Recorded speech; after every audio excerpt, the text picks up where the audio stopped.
ਇਸੇ ਲੜੀ ਦਾ ਦਲੀਪ ਕੌਰ ਟਿਵਾਣਾ ਦਾ ਅਗਲਾ ਨਾਵਲ ਹੈ ਪੈੜ ਚਾਲ।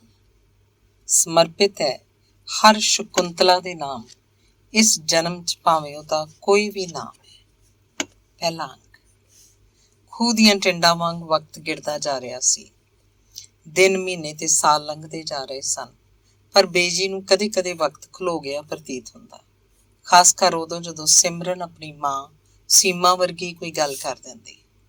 ਅੱਜ ਉਹ ਬੇਜੀ ਨੂੰ ਆਖ ਰਹੀ ਸੀ, ਜੇ ਪਟਿਆਲੇ ਪੰਜਾਬੀ ਯੂਨੀਵਰਸਿਟੀ 'ਚ ਮੈਂ ਰਿਸਰਚ ਸਕਾਲਰ ਸਿਲੈਕਟ ਹੋ ਗਈ ਤਾਂ ਆਪਾਂ ਫਿਰ ਪਟਿਆਲੇ ਹੀ ਰਿਹਾ ਕਰਾਂਗੇ।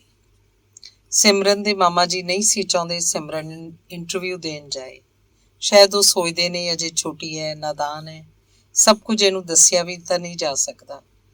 ਪਰ ਉਹ ਇਹ ਕਿਉਂ ਨਹੀਂ ਸਮਝਦੇ ਕਿ ਜਿਸ ਔਰਤ ਕੋਲੋਂ ਉਹਨੇ ਬੁੱਤ, ਪ੍ਰਾਣ, ਰੂਹ, ਮਨ, ਇੱਥੋਂ ਤੱਕ ਕਿ ਨੈਣ ਨਕਸ਼ ਵੀ ਲੈ ਲਈ, ਉਹਦੀ ਸਮਝ, ਉਹਦਾ ਸਲੀਕਾ ਤੇ ਉਹਦੇ ਦੁੱਖਾਂ ਦੀ ਪਹਿਚਾਣ ਨਹੀਂ ਲਈ ਹੋਏਗੀ। ਬੜੀ ਦੁਬਿਧਾ ਹੈ ਉਹਦੇ ਮਾਮਾ ਜੀ ਦੇ ਮਨ 'ਚ। ਉਹ ਚਾਹੁੰਦੇ ਨੇ ਸਿਮਰਨ ਉਹਨਾਂ ਦੀ ਭੈਣ ਸੀਮਾ ਵਰਗੀ ਤਾਂ ਹੋਵੇ, ਪਰ ਉਹਦੀ ਕਿਸਮਤ ਉਹਦੇ ਵਰਗੀ ਨਾ ਹੋਵੇ। ਰਿਸਰਚ ਕਰਕੇ ਕੀ ਕਰਨੀ ਹੈ, ਆਪਾਂ ਇੱਥੇ ਦਿੱਲੀਓ ਚੰਗੇ ਹਾਂ, ਨਾਲੇ ਉੱਥੇ ਤੈਨੂੰ ਤੇ ਬੇਜੀ ਨੂੰ ਇਕੱਲਿਆਂ ਰਹਿਣਾ ਪਊਗਾ, ਮਾਮਾ ਜੀ ਨੇ ਆਖਿਆ। ਨੌਕਰੀ ਜੇ ਆਖੋਗੇ ਨਹੀਂ ਕਰਾਂਗੀ, ਪਰ ਰਿਸਰਚ ਜੁਆਇਨ ਕਰਨ 'ਚ ਕੀ ਹਰਜ਼ ਹੈ।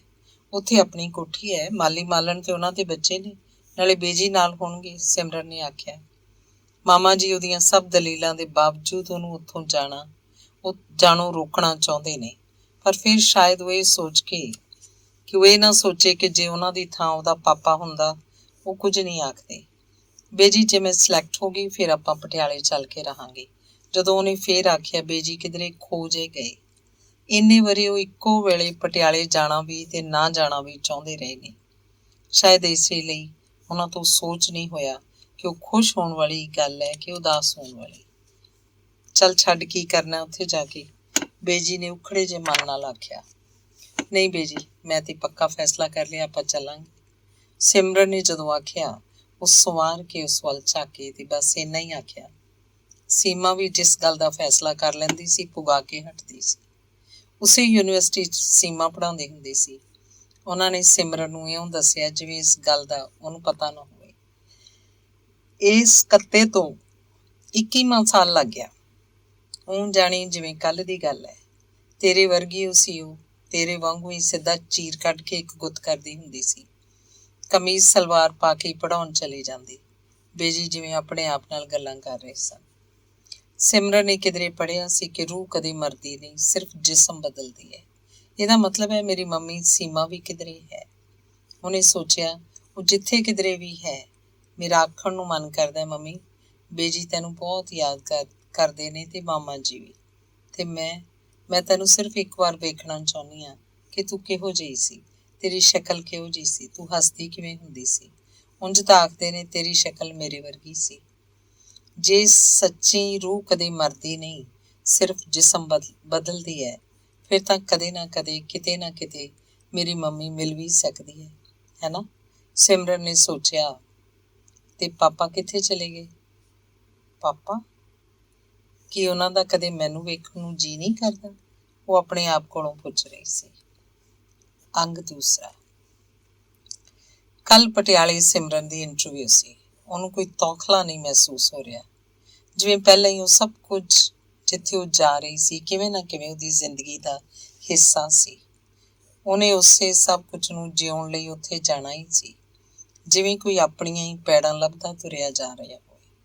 ਉਸ ਸ਼ਹਿਰ ਨਾਲ, ਉਸ ਯੂਨੀਵਰਸਿਟੀ ਨਾਲ, ਉੱਥੋਂ ਦੇ ਲੋਕਾਂ ਨਾਲ, ਜਿਵੇਂ ਉਹ ਪਿਛਲੇ ਜਨਮਾਂ ਦੇ ਲੈਣ ਦੇਣ ਦੇ ਹਿਸਾਬ ਕਾਰਨ ਹੀ ਉੱਥੇ ਜਾ ਰਹੀ ਸੀ। ਤੁਸੀਂ ਸੋਚੋਗੇ ਫਿਲਾਸਫੀ ਦੀ MA ਕਰਨ ਕਰਕੇ ਉਹ ਇਹ ਸਭ ਊਟ ਪਟਾਂਗ ਸੋਚਣ ਲੱਗ ਪਈ ਸੀ, ਪਰ ਨਹੀਂ। ਉਹਨਾਂ ਨੇ ਦਿੱਲੀ ਤੋਂ ਸਿੱਧੀ ਪਟਿਆਲੇ ਦੀ ਬੱਸ ਲੈ ਲਈ। 5 ਘੰਟਿਆਂ 'ਚ ਇਸ ਨੇ ਉਹਨਾਂ ਨੂੰ ਪਟਿਆਲੇ ਪਹੁੰਚਾ ਦੇਣਾ ਸੀ।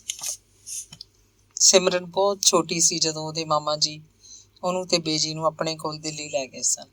ਬੇਜੀ ਕੁਲਦੀਪ ਨਾਲ ਜਾਣਾ ਤਾਂ ਨਹੀਂ ਸੀ ਚਾਹੁੰਦੇ, ਪਰ ਸਿਮਰਨ ਦੀ ਮੰਮੀ ਦੇ ਮਰਨ ਮਗਰੋਂ ਕਾਫੀ ਬਿਮਾਰ ਰਹਿਣ ਲੱਗ ਪਏ ਸਨ ਤੇ ਦੂਰ ਬੈਠਿਆਂ ਉਹਨਾਂ ਦੇ ਪੁੱਤਰ ਨੂੰ ਫਿਕਰ ਹੀ ਰਹਿੰਦਾ ਸੀ। ਨਾਲੇ ਹੁਣ ਉਹਨਾਂ ਦਾ ਪਟਿਆਲੇ 'ਚ ਹੈ ਵੀ ਕੀ ਸੀ, ਬਸ ਕੋਠੀ ਸੀ। ਬੱਸ 'ਚ ਬੈਠ ਕੇ ਬੇਜੀ ਮੂੰਹ 'ਚ ਹੌਲੀ ਹੌਲੀ ਪਾਠ ਕਰਨ ਲੱਗ ਪਏ। ਪਾਠ 'ਚ ਅੱਜ ਸ਼ਾਇਦ ਉਹਨਾਂ ਦਾ ਮਨ ਨਹੀਂ ਸੀ ਲੱਗ ਰਿਹਾ। ਇਸ ਲਈ ਵਿੱਚੋਂ ਹੀ ਕੋਈ ਹੋਰ ਗੱਲ ਛੋਹ ਲੈਂਦੇ। ਸਿਮਰਨ, ਤੂੰ ਕੁਲਦੀਪ ਆਪਣੇ ਮਾਮਾ ਜੀ ਨੂੰ ਆਖੀ ਇੰਨੀ ਸ਼ਰਾਬ ਨਾ ਪੀਆ ਕਰੇ। ਦੇਖ ਨਾ, 2 ਵਾਰੀ ਕਾਰ ਦੀ ਟੱਕਰ ਹੋ ਚੁੱਕੀ ਹੈ। ਉਹ ਤਾਂ ਰੱਬ ਆਪ ਹੱਥ ਦੇ ਕੇ ਰੱਖ ਗਿਆ। ਨਹੀਂ ਕੋਈ ਟਿਕਾਣਾ ਸੀ। ਬੇਜੀ ਆਖਦੇ ਨੇ, ਪਰ ਉਹ ਅੱਗੋਂ ਚੁੱਪ ਕਰ ਰਹਿੰਦੀ ਹੈ। ਸੀਮਾ ਦੀ ਉਹ ਕਦੇ ਗੱਲ ਨਹੀਂ ਸੀ ਮੋੜਦਾ ਹੁੰਦਾ। ਉਹ ਹੁੰਦੀ, ਉਹ ਤਾਂ ਤੇਰਾ ਨਾਂ ਵੀ ਸੀਮਾ ਹੀ ਰੱਖਣ ਲੱਗਿਆ ਸੀ, ਪਰ ਮੈਂ ਡਰ ਗਈ ਸੀਮਾ ਨਾਂ ਨਾਲ ਜੁੜੀਆਂ ਹੋਈਆਂ ਹੋਣੀਆਂ ਤੋਂ। ਬੇਜੀ ਦੀਆਂ ਗੱਲਾਂ ਵੱਲ ਧਿਆਨ ਨਾ ਦੇ ਕੇ ਸਿਮਰਨ ਆਪਣੇ ਹੱਥਾਂ 'ਚ ਫੜੇ ਰਸਾਲੇ ਦੇ ਵਰਕੇ ਫਰੋਲਣ ਲੱਗ ਪਈ, ਤਾਂ ਜੋ ਬੇਜੀ ਇਹ ਗੱਲ ਕਰਨੀਆਂ ਬੰਦ ਕਰ ਦੇਣ। ਇਹੋ ਜਿਹੀਆਂ ਗੱਲਾਂ ਕਰਦੇ ਬੇਜੀ ਬਹੁਤ ਉਦਾਸ ਹੋ ਜਾਂਦੀ ਸੀ। ਕਈ ਵਾਰ ਸਿਮਰਨ ਦਾ ਬੇਜੀ ਨੂੰ ਆਖਣ ਨੂੰ ਮਨ ਕਰਦਾ, ਬੇਜੀ ਮੇਰੀ ਮੰਮੀ ਵਕਤ ਨਾਲੋਂ ਪਹਿਲਾਂ ਹੋ ਸਕਦਾ ਇਸ ਲਈ ਚਲੀ ਗਈ ਕਿ ਉਹਦੀ ਰੂਹ ਨੂੰ ਇਹ ਸਾਰਾ ਕੁਝ ਰਾਸ ਨਹੀਂ ਸੀ ਆਇਆ, ਤੇ ਹੋ ਸਕਦਾ ਜਿੱਥੇ ਹੁਣ ਉਹਦੀ ਰੂਹ ਗਈ ਹੈ ਉੱਥੇ ਉਹ ਇੱਥੇ ਨਾਲੋਂ ਸੌਖੀ ਹੋਵੇ ਤੇ ਸੁਖੀ ਹੋਵੇ। ਪਰ ਇਹ ਗੱਲਾਂ ਉਹ ਬੇਜੀ ਨੂੰ ਆਖਦੀ ਨਹੀਂ ਸੀ। ਸਿਮਰਨ ਦੀ ਮੰਮੀ ਉਸ ਯੂਨੀਵਰਸਿਟੀ 'ਚ ਅੰਗਰੇਜ਼ੀ ਪੜ੍ਹਾਉਂਦੀ ਸੀ, ਪਰ ਉਸਨੂੰ ਉਹਦੇ ਮਾਮਾ ਜੀ ਨੇ ਅੰਗਰੇਜ਼ੀ ਦੀ ਥਾਂ ਕੋਈ ਹੋਰ MA ਕਰਨ ਲਈ ਆਖਿਆ ਸੀ। ਸ਼ਾਇਦ ਉਹ ਉਹਨੂੰ ਸਭ ਕਾਸੇ ਤੋਂ ਦੂਰ ਰੱਖਣਾ ਚਾਹੁੰਦੇ ਸੀ ਜੋ ਉਹਦੀ ਮੰਮੀ ਦੇ ਆਲੇ ਦੁਆਲੇ ਸੀ। ਉਂਝ ਤੇ ਉਹਦੇ ਮਾਮਾ ਜੀ ਦੇ ਆਪਣੀਆਂ ਵੀ 2 ਧੀਆਂ ਸਨ, ਪਿੰਕੀ ਤੇ ਰਿਸ਼ਮ, ਪਰ ਸਿਮਰਨ ਮਾਮਾ ਜੀ ਦੀ ਜਿਵੇਂ ਸਪੈਸ਼ਲ ਧੀ ਸੀ। ਸ਼ਾਇਦ ਇਸ ਲਈ ਕਿ ਉਹਦੇ ਵਿੱਚ ਉਹਨਾਂ ਦੀ ਭੈਣ ਵੀ ਰਲੀ ਹੋਈ ਸੀ। ਉਹ ਭੈਣ ਜਿਹੜੀ ਵਕਤ ਨਾਲੋਂ ਪਹਿਲਾਂ ਹੀ ਤੁਰ ਗਈ ਸੀ। ਉਹਦੇ ਮਾਮਾ ਜੀ ਨੂੰ ਬਸ ਇੱਕੋ ਹਿਰਖ ਸੀ। ਸੀਮਾ ਭੈਣ ਨੇ ਕਦੇ ਕੁਝ ਨਾ ਦੱਸਿਆ। ਆਮ ਕਰਕੇ ਘਰ 'ਚ ਹੁਣ ਸਿਮਰਨ ਦੀ ਮੰਮੀ ਦੀ ਕੋਈ ਗੱਲ ਨਹੀਂ ਛੋਈ ਜਾਂਦੀ, ਪਰ ਮਨ 'ਚ ਜਿਵੇਂ ਸਾਰੇ ਵੇਲੇ ਕੁਵੇਲੇ ਉਹਦੇ ਬਾਰੇ ਤੇ ਉਹਦੇ ਨਾਲ ਗੱਲਾਂ ਕਰਦੇ ਰਹਿੰਦੇ ਸਨ। ਉਹਦੇ ਮਾਮਾ ਜੀ ਬਹੁਤ ਪੀ ਕੇ ਕਦੇ ਕਦੇ ਬਸ ਇੰਨਾ ਹੀ ਆਖਦੇ, ਸੀਮਾ ਭੈਣ ਜੀ, ਜੇ ਬਾਪੂ ਜੀ ਮਰ ਗਏ ਸਨ ਮੈਂ ਤਾਂ ਅਜੇ ਜਿਉਂਦਾ ਸੀ। ਜਦੋਂ ਸਿਮਰਨ ਛੋਟੀ ਸੀ ਤਾਂ ਦੇਖਦੀ ਸੀ ਉਹਦੇ ਮਾਮਾ ਜੀ ਆਪਣਾ ਰਿਵਾਲਵਰ ਹਮੇਸ਼ਾ ਆਪਣੇ ਨਾਲ ਰੱਖਦੇ ਸਨ। ਉਹਨਾਂ ਦੀ ਬੱਸ ਹੌਲੀ ਹੋ ਕੇ ਪਾਸਾ ਜਿਹਾ ਵੱਟ ਕੇ ਇੱਕ ਥਾਂ ਤੋਂ ਲੰਘੀ। ਲੋਕਾਂ ਨੇ ਉਤਸੁਕਤਾ ਨਾਲ ਬਾਰੀਆਂ ਤੋਂ ਬਾਹਰ ਦੇਖਿਆ। ਇੱਕ ਟਰੱਕ ਉਲਟਿਆ ਪਿਆ ਸੀ। ਡਰਾਈਵਰ ਮਰ ਗਿਆ ਹੋਣਾ, ਸਿਮਰਨ ਕੋਲੋਂ ਆਖਿਆ ਗਿਆ। ਜਿਹਦੀ ਜਿਵੇਂ ਲਿਖੀ ਹੁੰਦੀ ਹੈ ਉਵੇਂ ਹੋਣਾ ਹੁੰਦਾ। ਬੇਜੀ ਨੇ ਰੱਬ ਦੀ ਰਜ਼ਾ ਦਾ ਜਿਵੇਂ ਸਹਾਰਾ ਲੈਂਦਿਆਂ ਆਖਿਆ। ਸਿਮਰਨ ਆਖਣਾ ਚਾਹੁੰਦੀ ਸੀ, ਬੇਜੀ ਬਾਹਰ ਜੋ ਕੁਝ ਵੀ ਕਿਸੇ ਨਾਲ ਵਾਪਰਦਾ ਹੈ ਉਹਦੇ ਅੰਦਰਲੇ ਦਾ ਹੀ ਪ੍ਰਗਟਾ ਹੁੰਦਾ ਹੈ, ਪਰ ਇਹ ਗੱਲ ਉਸਨੇ ਉਹਨਾਂ ਨੂੰ ਸਮਝਾ ਨਹੀਂ ਸੀ ਸਕਣੀ, ਇਸੇ ਲਈ ਕੁਝ ਨਾ ਆਖਿਆ। ਬੇਜੀ ਨੇ ਫਿਰ ਆਪਣਾ ਧਿਆਨ ਪਾਠ ਵਿੱਚ ਲਾਉਣ ਦੀ ਕੋਸ਼ਿਸ਼ ਕੀਤੀ। ਮਨ ਹੀ ਮਨ ਬੱਸ ਨਾਲੋਂ ਵੀ ਤੇਜ਼ ਤੁਰ ਕੇ ਸਿਮਰਨ ਜਿਵੇਂ ਪਟਿਆਲੇ ਪਹੁੰਚ ਗਈ। ਯੂਨੀਵਰਸਿਟੀ ਵੀ ਉਸ ਯੂਨੀਵਰਸਿਟੀ ਜਿੱਥੇ ਕਦੇ ਉਹਦੀ ਮੰਮੀ ਪੜ੍ਹਾਉਂਦੀ ਹੁੰਦੀ ਸੀ। ਉਹਦਾ ਪਾਪਾ ਪ੍ਰੋਫੈਸਰ ਸੀ। ਬੱਸ ਪਾਣੀਪਤ ਆ ਕੇ ਰੁਕੀ। ਸਕੂਲ 'ਚ ਹਿਸਟਰੀ ਦੇ ਪੀਰੀਅਡ ਵਿੱਚ ਪੜ੍ਹੀ ਪਾਣੀਪਤ ਦੀ ਲੜਾਈ ਸਿਮਰਨ ਨੂੰ ਯਾਦ ਆਈ। ਬੰਦਿਆਂ ਨੂੰ ਬੰਦੇ ਮਾਰ ਰਹੇ ਨੇ, ਕੱਟੀਆਂ ਹੋਈਆਂ ਟੰਗਾਂ ਬਾਹਾਂ, ਫਿੱਸੇ ਹੋਏ ਧੜ, ਟੁੱਟੇ ਹੋਏ ਸਿਰ, ਕਰਾਉਂਦੀਆਂ ਜਾਨਾਂ, ਲੁੜਕਦੀਆਂ ਦੇਹਾਂ। ਉਫ, ਪਰ ਇਹ ਤਾਂ ਬਹੁਤ ਪੁਰਾਣੀ ਗੱਲ ਹੈ। ਮਰਨ ਵਾਲੇ ਤੇ ਮਾਰਨ ਵਾਲੇ ਸਭ ਕਦੋਂ ਦੇ ਸੰਸਾਰ ਤੋਂ ਜਾ ਚੁੱਕੇ ਨੇ। ਹੁਣ ਤਾਂ ਇਹ ਸ਼ਹਿਰ ਵੀ ਹੋਰਨਾਂ ਸ਼ਹਿਰਾਂ ਵਰਗਾ ਹੀ ਲੱਗ ਰਿਹਾ ਸੀ। ਅੰਨਾ ਮੰਗਤਾ ਵਾਸਤੇ ਪਾਪਾ ਪੈਸੇ ਮੰਗ ਰਿਹਾ ਸੀ। ਲੋਕ ਸਾਹਮਣੀ ਦੁਕਾਨ ਤੋਂ ਚਾਹ ਪੀ ਰਹੇ ਸਨ। ਕੁਝ ਫੁੱਟਪਾਥ ਤੇ ਖੜੇ ਸਨ। ਇਹ ਇੱਕ ਕੋਈ ਸਿਗਰਟ ਪੀ ਰਿਹਾ ਹੈ। ਸਾਹਮਣੀ ਸੜਕ ਉੱਤੇ ਉਸੇ ਤਰ੍ਹਾਂ ਬੱਸਾਂ, ਟਰੱਕਾਂ, ਰਿਕਸ਼ਿਆਂ, ਸਕੂਟਰਾਂ ਤੇ ਲੋਕਾਂ ਦੀ ਆਵਾਜਾਈ ਹੈ। ਬੇਜੀ ਚਾਹ ਪੀਣੀ ਹੈ? ਸਿਮਰਨ ਨੇ ਪੁੱਛਿਆ। ਇੱਕ ਮੁੰਡਾ ਦਰਸ਼ਨ ਹੁੰਦਾ ਸੀ। ਬੇਜੀ ਨੇ ਸਿਮਰਨ ਦੀ ਮੰਮੀ ਦੇ ਵੇਲੇ ਦੀ ਜਿਵੇਂ ਕੋਈ ਗੱਲ ਯਾਦ ਕਰਦਿਆਂ ਆਖਿਆ। ਬੱਸ ਨੇ ਕੁਝ ਮਿੰਟ ਰੁਕਣਾ ਸੀ। ਹੇਠਾਂ ਉਤਰ ਕੇ ਸਿਮਰਨ ਕਿਤਾਬਾਂ ਦੀ ਸਟਾਲ ਕੋਲ ਖੜੋ ਗਈ। ਬਹੁਤੀਆਂ ਕਿਤਾਬਾਂ ਫਿਲਮੀ ਤੇ ਜਸੂਸੀ ਕਿਸਮ ਦੀਆਂ ਸਨ। ਔਰਤ ਦੀ ਅੱਧ-ਨੰਗੀ ਤਸਵੀਰ ਵਾਲੀ ਕਿਤਾਬ ਦੀਆਂ ਕਾਪੀਆਂ ਥਾਂ ਪੁਰ ਥਾਂ ਲਗਾਈਆਂ ਹੋਈਆਂ ਸਨ। ਉਹਨੇ ਤਿਲ ਮਿਲਾ ਕੇ ਨਜ਼ਰਾਂ ਪਰਾਂ ਕੀਤੀਆਂ ਤੇ ਦੇਖਿਆ ਪਰਾਂ ਖੜਾ ਇੱਕ ਅਧਖੜ ਆਦਮੀ ਉਸ ਵੱਲ ਝਾਕ ਰਿਹਾ ਸੀ। ਜ਼ਰਾ ਕੋਲ ਆ ਕੇ ਬੋਲਿਆ, ਲੋਕਾਂ ਦੇ ਟੇਸਟ ਹੀ ਗਿਰ ਗਏ ਨੇ। ਸਿਮਰਨ ਨੇ ਕੋਈ ਉੱਤਰ ਨਾ ਦਿੱਤਾ। ਬੱਸ ਨੇ ਹੌਰਨ ਦਿੱਤਾ। ਉਹ ਕਾਹਲੀ ਨਾਲ ਤੁਰਦੀ ਅੰਦਰ ਆਪਣੀ ਸੀਟ ਤੇ ਜਾ ਬੈਠੀ। ਬੱਸ ਤੁਰ ਪਈ। ਉਂਝ ਹੀ ਉਹ ਬਾਹਰ ਝਾਕੀ। ਉਹ ਅਧਖੜ ਆਦਮੀ ਉਸੇ ਕਿਤਾਬ ਨੂੰ ਖਰੀਦ ਰਿਹਾ ਸੀ। ਉਹਨੇ ਆਪਣੇ ਪਰਸ ਚੋਂ ਇੱਕ ਕਿਤਾਬ ਕੱਢੀ, ਜਿੱਥੇ ਕਿਤਾਬ ਖੁੱਲ੍ਹੀ ਲਿਖਿਆ ਸੀ, ਹਰ ਇੱਕ ਵੱਡੀ ਕਿਤਾਬ ਲਿਖਣ ਲਈ ਹੈਮਿੰਗਵੇ ਨੂੰ ਕਿਸੇ ਨਵੀਂ ਔਰਤ ਨਾਲ ਵਿਆਹ ਕਰਨ ਦੀ ਲੋੜ ਪੈਂਦੀ ਸੀ। ਪੜ੍ਹ ਕੇ ਸਿਮਰਨ ਦੀ ਸੁਰਤ ਜਿਵੇਂ ਬਹੁਤ ਦਿਸ਼ਾਵਾਂ ਵੱਲ ਭਟਕਣ ਲੱਗੀ। ਤੇ ਮੇਰੇ ਪਾਪਾ ਨੇ ਜਿਹੜਾ ਰਾਹ ਚੁਣਿਆ ਸੀ ਉੱਥੇ ਨਹੀਂ। ਮੈਂ ਸੁਣੀਆਂ ਸੁਣਾਈਆਂ ਗੱਲਾਂ ਤੇ ਯਕੀਨ ਨਹੀਂ ਕਰਨਾ ਚਾਹੁੰਦੀ। ਜਦੋਂ ਉਹ ਮਿਲੇ, ਪਰ ਕੀ ਉਹ ਕਦੇ ਮਿਲਣਗੇ? ਮਾਮਾ ਜੀ ਨੂੰ ਸ਼ਾਇਦ ਯਾਦ ਹੀ ਨਹੀਂ ਸੀ ਰਿਹਾ ਕਿ ਮੇਰੇ ਪਾਪਾ ਫਿਲਾਸਫੀ ਦੇ ਪ੍ਰੋਫੈਸਰ ਸਨ। ਪਾਪਾ ਬਾਰੇ ਮਾਮਾ ਜੀ ਸਭ ਕੁਝ ਹੀ ਕਿਉਂ ਭੁੱਲ ਜਾਣਾ ਚਾਹੁੰਦੇ ਨੇ, ਸਿਮਰਨ ਸੋਚ ਰਹੀ ਸੀ। ਸਿਮਰਨ, ਤੂੰ ਚਾਬੀਆਂ ਪਾ ਲਈਆਂ ਸੀ ਬੈਗ 'ਚ? ਬੇਜੀ ਨੇ ਪੁੱਛਿਆ। ਸ਼ਾਇਦ ਮਨ ਹੀ ਮਨ ਉਹ ਪਟਿਆਲੇ ਆਪਣੀ ਕੋਠੀ ਪਹੁੰਚ ਗਏ ਸਨ ਤੇ ਜੰਦਰਾ ਖੋਲ੍ਹਣ ਲਈ ਚਾਬੀਆਂ ਲੱਭ ਰਹੇ ਸਨ। ਪਾ ਲਈਆਂ ਸਨ, ਪਰ ਬੇਜੀ ਆਖਦੇ ਨੇ ਸੁੰਨੇ ਘਰਾਂ 'ਚ ਭੂਤਾਂ ਰਹਿਣ ਲੱਗ ਜਾਂਦੀਆਂ ਨੇ। ਆਪਾਂ ਜਦੋਂ ਦਰਵਾਜ਼ਾ ਖੋਲ੍ਹੀਏ ਜੇ ਅੱਗੇ ਭੂਤਾਂ ਬੈਠੀਆਂ ਹੋਣ? ਸਿਮਰਨ ਨੇ ਹੱਸ ਕੇ ਪੁੱਛਿਆ। ਜਦੋਂ ਤੂੰ ਛੋਟੀ ਜੀ ਸੀ, ਇੱਕ ਰਾਤ ਤੜਕੇ ਜੇ ਮੈਨੂੰ ਸੁਪਨਾ ਆਇਆ, ਜਾਣੀ ਤੇਰੇ ਨਾਨਾ ਜੀ ਆਖਦੇ ਨੇ, ਛੋਟਿਓ ਬਾਹਰ ਬੰਦ ਕਰ ਲੋ, ਹੁਣ ਮੈਂ ਚੱਲਿਆ। ਸਾਰੀ ਰਾਤ ਮੈਂ ਇੱਥੇ ਹੀ ਬੈਠਾ ਰਿਹਾ। ਬਾਹਰ ਖੁੱਲ੍ਹਾ ਸੀ ਨਾ, ਤੇ ਜਦੋਂ ਤਰਬਕ ਕੇ ਮੇਰੀ ਅੱਖ ਖੁੱਲ੍ਹੀ, ਉੱਠ ਕੇ ਦੇਖਿਆ ਸੱਚੀ ਵਿਹੜੇ ਦਾ ਬਾਹਰਲਾ ਦਰਵਾਜ਼ਾ ਖੁੱਲ੍ਹਾ ਪਿਆ ਸੀ। ਇਹਦਾ ਮਤਲਬ ਹੈ ਨਾਨਾ ਜੀ ਮਗਰੋਂ ਵੀ ਕੋਠੀ ਦਾ ਖਿਆਲ ਰੱਖਦੇ ਰਹੇ ਹੋਣਗੇ, ਸਿਮਰਨ ਨੇ ਮਜ਼ਾਕ ਨਾਲ ਆਖਿਆ। ਜਿਹੜੇ ਲੋਕ ਅਣਿਆਈ ਮਰਦੇ ਨੇ, ਉਹ ਫੇਰ ਬਚਦੀ ਉਮਰ ਬਿਨਾਂ ਦੇਹ ਤੋਂ ਇਉਂ ਹੀ ਭਟਕਦੇ ਗੁਜ਼ਾਰਦੇ ਨੇ, ਬੇਜੀ ਨੇ ਡੂੰਘਾ ਸਾਹ ਭਰ ਕੇ ਦੱਸਿਆ। ਪਰ ਨਾਨਾ ਜੀ ਤਾਂ ਹਾਰਟ ਫੇਲ ਹੋਇਆ ਸੀ। ਨਹੀਂ, ਉਹਨਾਂ ਨੂੰ ਸ਼ਰਾਬ 'ਚ ਕਿਸੇ ਨੇ ਕੁਛ ਦੇ ਦਿੱਤਾ ਸੀ। ਮੈਂ ਸੋਚਿਆ ਜਾਣ ਵਾਲੇ ਤਾਂ ਚਲੇ ਗਏ ਨੇ, ਹੁਣ ਪੈਰਵਾਈ ਕਰਾਂਗੇ ਤਾਂ ਵੀ ਕੁਛ ਨਹੀਂ ਹੱਥ ਆਉਣਾ। ਉਲਟਾ ਕੁਲਦੀਪ ਦੇ ਮਨ 'ਚ ਸਾਰੀ ਉਮਰ ਲਈ ਥੋਰ ਬੀਜਿਆ ਜਾਊ, ਬੇਜੀ ਬੋਲੇ। ਸਿਮਰਨ ਬੇਜੀ ਵੱਲ ਸਵਾਰ ਕੇ ਝਾਕੀ ਕਿ ਇਹ ਸਧਾਰਨ ਔਰਤ ਕਿੰਨਾ ਕੁਝ ਹਜ਼ਮ ਕਰ ਸਕਦੀ ਹੈ ਤੇ ਕਿੰਨੀ ਦੂਰ ਦੀ ਸੋਚ ਸਕਦੀ ਹੈ। ਬਸ ਖੁੱਲੀ ਸੜਕ ਤੇ ਦੌੜੇ ਜਾ ਰਹੇ ਸੀ। ਆਲੇ ਦੁਆਲੇ ਦੂਰ ਦੂਰ ਤੀਕ ਖੇਤ ਸਨ, ਦਰਖਤ ਸਨ, ਟਾਵੇਂ ਟਾਵੇਂ ਲੋਕ ਸਨ। ਦਿੱਲੀ ਦੀ ਭੀੜ ਹੁਣ ਪਿਛਾਂਹ ਰਹਿ ਗਈ ਸੀ। ਇੱਥੋਂ ਤੱਕ ਆਉਂਦਿਆਂ ਜਿਵੇਂ ਮੌਸਮ ਹੀ ਬਦਲ ਗਿਆ ਸੀ, ਤੇ ਸਮਾਂ ਵੀ ਤੇ ਸ਼ਾਇਦ ਸਦੀ ਵੀ। ਅੰਬਾਲਾ ਲੰਘ ਆਉਣ ਮਗਰੋਂ 1.5 ਕੁ ਘੰਟਾ ਹੋਰ ਲੱਗਣਾ ਸੀ ਪਟਿਆਲੇ ਪਹੁੰਚਣ ਨੂੰ, ਤੇ ਫਿਰ ਉਹ 1.5 ਘੰਟਾ ਵੀ ਲੰਘ ਗਿਆ। ਇੱਕ ਨਿੱਕੇ ਜਿਹੇ ਬੱਸ ਸਟੈਂਡ ਤੇ ਬੱਸ ਪਲ ਕੁ ਰੁਕੀ। ਸੱਜੇ ਹੱਥ ਯੂਨੀਵਰਸਿਟੀ ਸੀ। ਸਿਮਰਨ ਦੀਆਂ ਨਜ਼ਰਾਂ ਗੇਟ ਲੰਘ ਕੇ ਉਹਨਾਂ ਬਿਲਡਿੰਗਾਂ ਨੂੰ ਲੱਭਣ ਗਈਆਂ ਜਿੱਥੇ ਉਹਦੀ ਮੰਮੀ ਤੇ ਪਾਪਾ ਕਦੇ ਪੜ੍ਹਾਉਂਦੇ ਸਨ। ਪਰ ਬੱਸ ਤੇਜ਼ੀ ਨਾਲ ਯੂਨੀਵਰਸਿਟੀ ਦੀ ਹੱਦ ਵੀ ਲੰਘ ਗਈ। ਬੱਸ ਸਟੈਂਡ ਆ ਗਿਆ। ਕੁਲੀ ਨੇ ਉੱਪਰੋਂ ਅਟੈਚੀ ਉਤਾਰ ਦਿੱਤਾ। ਭੁਪਿੰਦਰਾ ਨਗਰ ਚੱਲਣਾ ਹੈ। ਬੇਜੀ ਨੇ ਕੁਲੀ ਤੋਂ ਅਟੈਚੀ ਫੜ ਰਹੇ ਰਿਕਸ਼ੇ ਵਾਲੇ ਨੂੰ ਦੱਸਿਆ। ਉਹਨਾਂ ਨੇ ਰਿਕਸ਼ੇ ਵਾਲੇ ਤੋਂ ਪੈਸੇ ਨਹੀਂ ਪੁੱਛੇ। ਸ਼ਾਇਦ ਉਹਨਾਂ ਨੂੰ ਲੱਗਿਆ ਸਰਦਾਰਨੀ ਰਿਕਸ਼ਾ ਵਾਲੇ ਨਾਲ ਪੈਸਿਆਂ ਦਾ ਭਾਅ ਕਰੇ।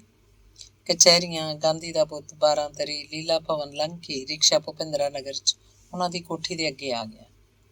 ਸਿਮਰਨ ਨੇ ਵੱਡੇ ਲੋਹੇ ਦੇ ਗੇਟ ਦਾ ਕੁੰਡਾ ਖੜਕਾਇਆ ਤੇ ਉੱਚੀਆਂ ਕੰਧਾਂ ਦੇ ਉੱਪਰ ਦੇ ਅੰਦਰਲੇ ਬਾਗ ਤੇ ਕੋਠੀ ਨੂੰ ਦੇਖਣ ਦੀ ਕੋਸ਼ਿਸ਼ ਕੀਤੀ। ਅਰੇ ਕੌਣ ਹੈ? ਮਾਲੀ ਨੇ ਹੱਥ 'ਚ ਹੁੱਕਾ ਫੜੀ ਫਾਟਕ ਦਾ ਕੁੰਡਾ ਖੋਲ੍ਹਦਿਆਂ ਪੁੱਛਿਆ। ਫਾਟਕ ਖੋਲ ਬੇਜੀ ਨੂੰ ਦੇਖ ਪਹਿਲਾਂ ਹੈਰਾਨ ਜਿਹਾ ਹੋ ਗਿਆ, ਫਿਰ ਹੁੱਕਾ ਪਰਾਂ ਰੱਖ ਉਹਨੇ ਬੇਜੀ ਨੂੰ ਮੱਥਾ ਟੇਕਿਆ। ਅਟੈਚੀ ਚੁੱਕਦੇ ਨੇ ਸਿਮਰਨ ਵੱਲ ਝਾਕ ਕੇ ਪੁੱਛਿਆ, ਸੀਮਾ ਬੇਟੀ ਕਾ ਬੇਟੀ ਇਤਨਾ ਬੜਾ ਹੋ ਗਿਆ? ਤੂੰ ਪਛਾਣ ਲਈ ਸਿਮਰਨ? ਬੇਜੀ ਨੇ ਉਹਦੇ ਅੱਗੇ ਅੱਗੇ ਜਾਂਦਿਆਂ ਪੁੱਛਿਆ। ਇਹ ਤਾਂ ਬਿਲਕੁਲ ਉਸੀ ਕਾ ਮਾਫਿਕ ਠਹਿਰਾ, ਉਹਨੇ ਜਿਵੇਂ ਖੁਸ਼ ਹੋ ਕੇ ਆਖਿਆ। ਅਟੈਚੀ ਖੋਲ ਕੇ ਸਿਮਰਨ ਨੇ ਬੇਜੀ ਨੂੰ ਚਾਬੀਆਂ ਦਾ ਗੁੱਛਾ ਦਿੱਤਾ।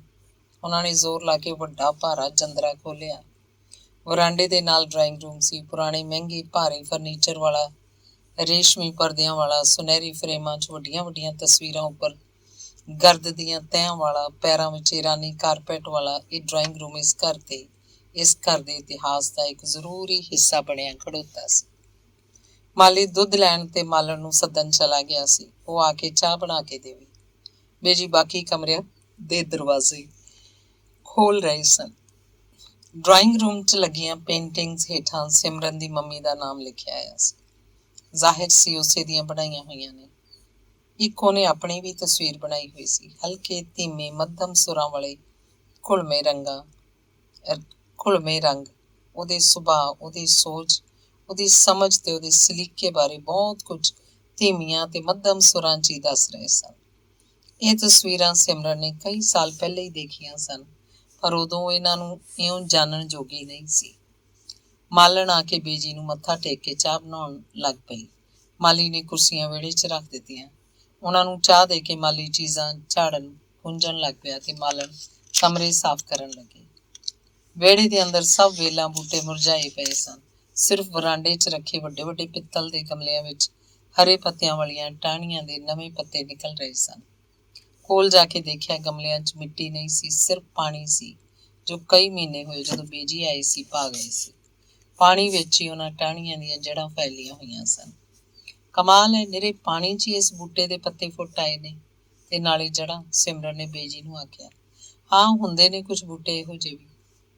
ਬੇਜੀ ਨੇ ਜਦੋਂ ਆਖਿਆ, ਪਤਾ ਨਹੀਂ ਕਿਉਂ ਅਚਾਨਕ ਉਹ ਬੂਟੇ ਸਿਮਰਨ ਨੂੰ ਆਪਣੇ ਵਰਗੇ ਲੱਗੇ।